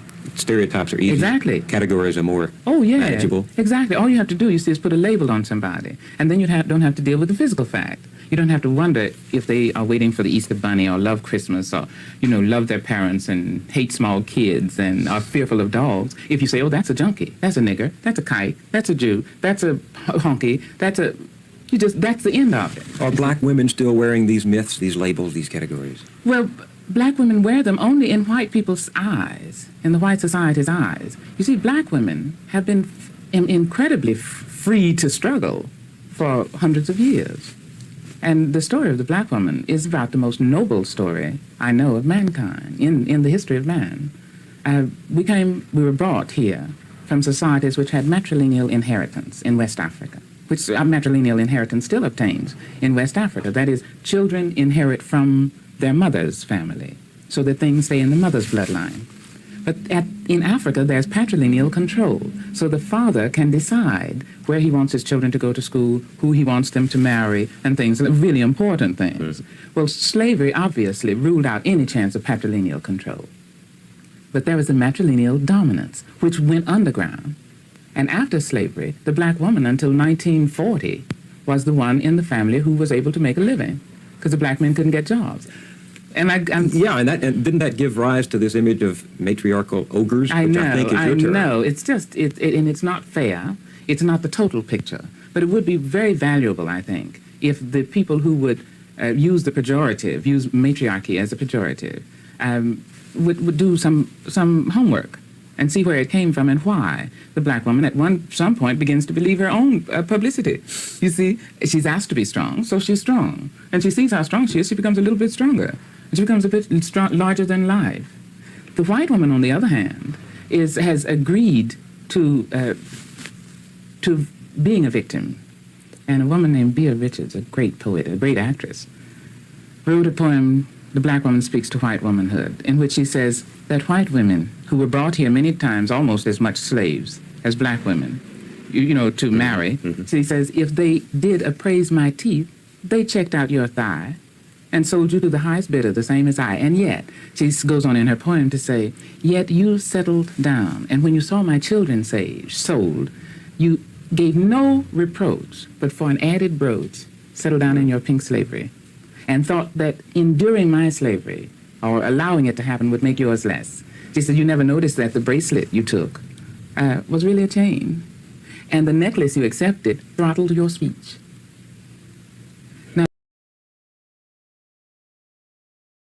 We'll come back tomorrow and talk about why patriarchy bad, why misogyny bad, why gender needs to be deconstructed.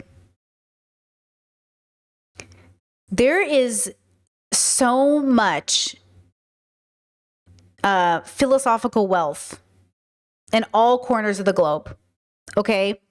There are so many amazing voices that have come before us, conversations that have happened that do not happen right now. And if they do, they happen in very small corners of the internet. Maybe some are happening here on this channel, who knows? But people have been asking these questions and people have been solving these problems for a long time. But the problem you're solving is meaning. And so you can't escape the fact that the world will see you a particular way. But like she says, like Maya says, like, that's not my problem. You know, it's maybe my responsibility to pay attention, but it's not my problem that people see us and come to conclusions that don't truly understand us, right? And us, she's talking about Black women, but like, or Black people, but like us in general too, all of humanity. And that also, you know, relates to how we see ourselves. And yes, Chad, I will link this video. You guys should watch it. But I have a deep and profound love for people who spend their time asking why. And I still know that they get things wrong. So remember that. Remember that our job is not to pedestal. Our job is to respect the work that they've done and to carry it forward. The job is not to even respect full people as a consciousness. Going back to the very beginning of the stream, talking about Richard Dawkins and Sam Harris. Look, thanks for doing the work you did against Christian nationalism all those years ago. I wish you would have kept it up instead of burning out, but it's okay. We got it. We'll take over. Okay? Because that's kind of what they're doing, especially, well, specifically Richard Dawkins and Sam Harris engaging in Islamophobia. Like, you know, they were people who really made a difference to people all those years ago leaving religion. They were so a part of our deconstruction journey. But like, it can't be the answer. Their bigotry cannot be the answer. So, you know, the reason why it's difficult living in a world where bigots can produce great works of art is it forces us to like face the multifacetedness of being a person. How can a person who creates such a beautiful piece of art also say this thing here? This reminds me of Bell Hooks. She says, in her book about love, she says something about Monica Lewinsky and Bill Clinton were in a consensual adult relationship. You know, that's not how we would see it now. We would not view a 22-year-old intern being pursued by the married president of the United States as anything more than an inappropriate and predatory act. You know, but at the time when she wrote that book in 1993 or whatever it was, it might have made a lot of sense since that was the consensus. The consensus of the conversation was that they were two consensual adults. But what does consent even mean with that kind of power dynamic? Right? So it's not about pedestaling people as perfect. It's about recognizing what they did. It's same thing with like, you know, so many people who have come before us, like so many trailblazers, the first of their kind, the first woman to do this, the first person to do X, Y, Z. You know what I mean? Right? Uh-oh. Wait, Maya Angelou? Who? Oh, Discord said, finding out she was an elitist hurt. I had to remind myself that even my childhood heroes had flaws. Meeting respected people can pop your bubble. It always does. See, I didn't even know that about her. Oh, same thing with James Baldwin. Love him. He's a bit of a misogynist, isn't he, really? Like, but gay icon. Right? Right? Gay icon. So that's the thing, okay? When we first accept that everybody is flawed, we can take the good and hold them to account or ask for better. We cannot be perfect. Otherwise, we just wouldn't be people. So if we can't be perfect, if the greatest thinkers of our time are not perfect, what does that mean? It doesn't mean we give up and accept, they weren't the greatest people, but what are you going to do? They gave us these great things. That's what people do about the founding fathers. Well, yeah, they owned slaves and they enslaved people and raped people, but like they established America. We were never supposed to pedestal them in the first place. Okay? We always should right the wrongs to the best of our ability and move forward. Don't stay in the past, but right the wrongs and move forward. We have a lot of wrongs to right. And then we can move forward. So when conservatives say, why do you guys always go back to the past? Can't we just start over right now? We must right the wrongs of the past and move forward. And that, of course, is up for debate what that looks like. But first, it looks like introspection. Then it looks like extrospection. Okay? We have to do the work to be whole human beings. All right. With that said, that is the first part of our series. Why X bad? Why X thing? Why meaning? Why stuff? Okay? I'm very excited to go back to the basics for this 2026. We are already in 2026. I don't know about you. Oh my gosh. Okay? We're here, girl. 20 years ago, I was sitting in a high school classroom. And now, here we are. Okay? And, yeah, going back to the basics always feels really good to me because it just like brings me back to the foundation of why I love philosophy and why we need to keep doing it, why we have to keep doing it. So let's end here. Please have a great rest of your day. I will go finish editing the podcast for today. Why older women date younger men. Oh, you're going to love it. It's going to be so good. Okay, it's going to be so good. And I will see you tomorrow for stream. All right. Bye-bye. Bye-bye. Bye-bye.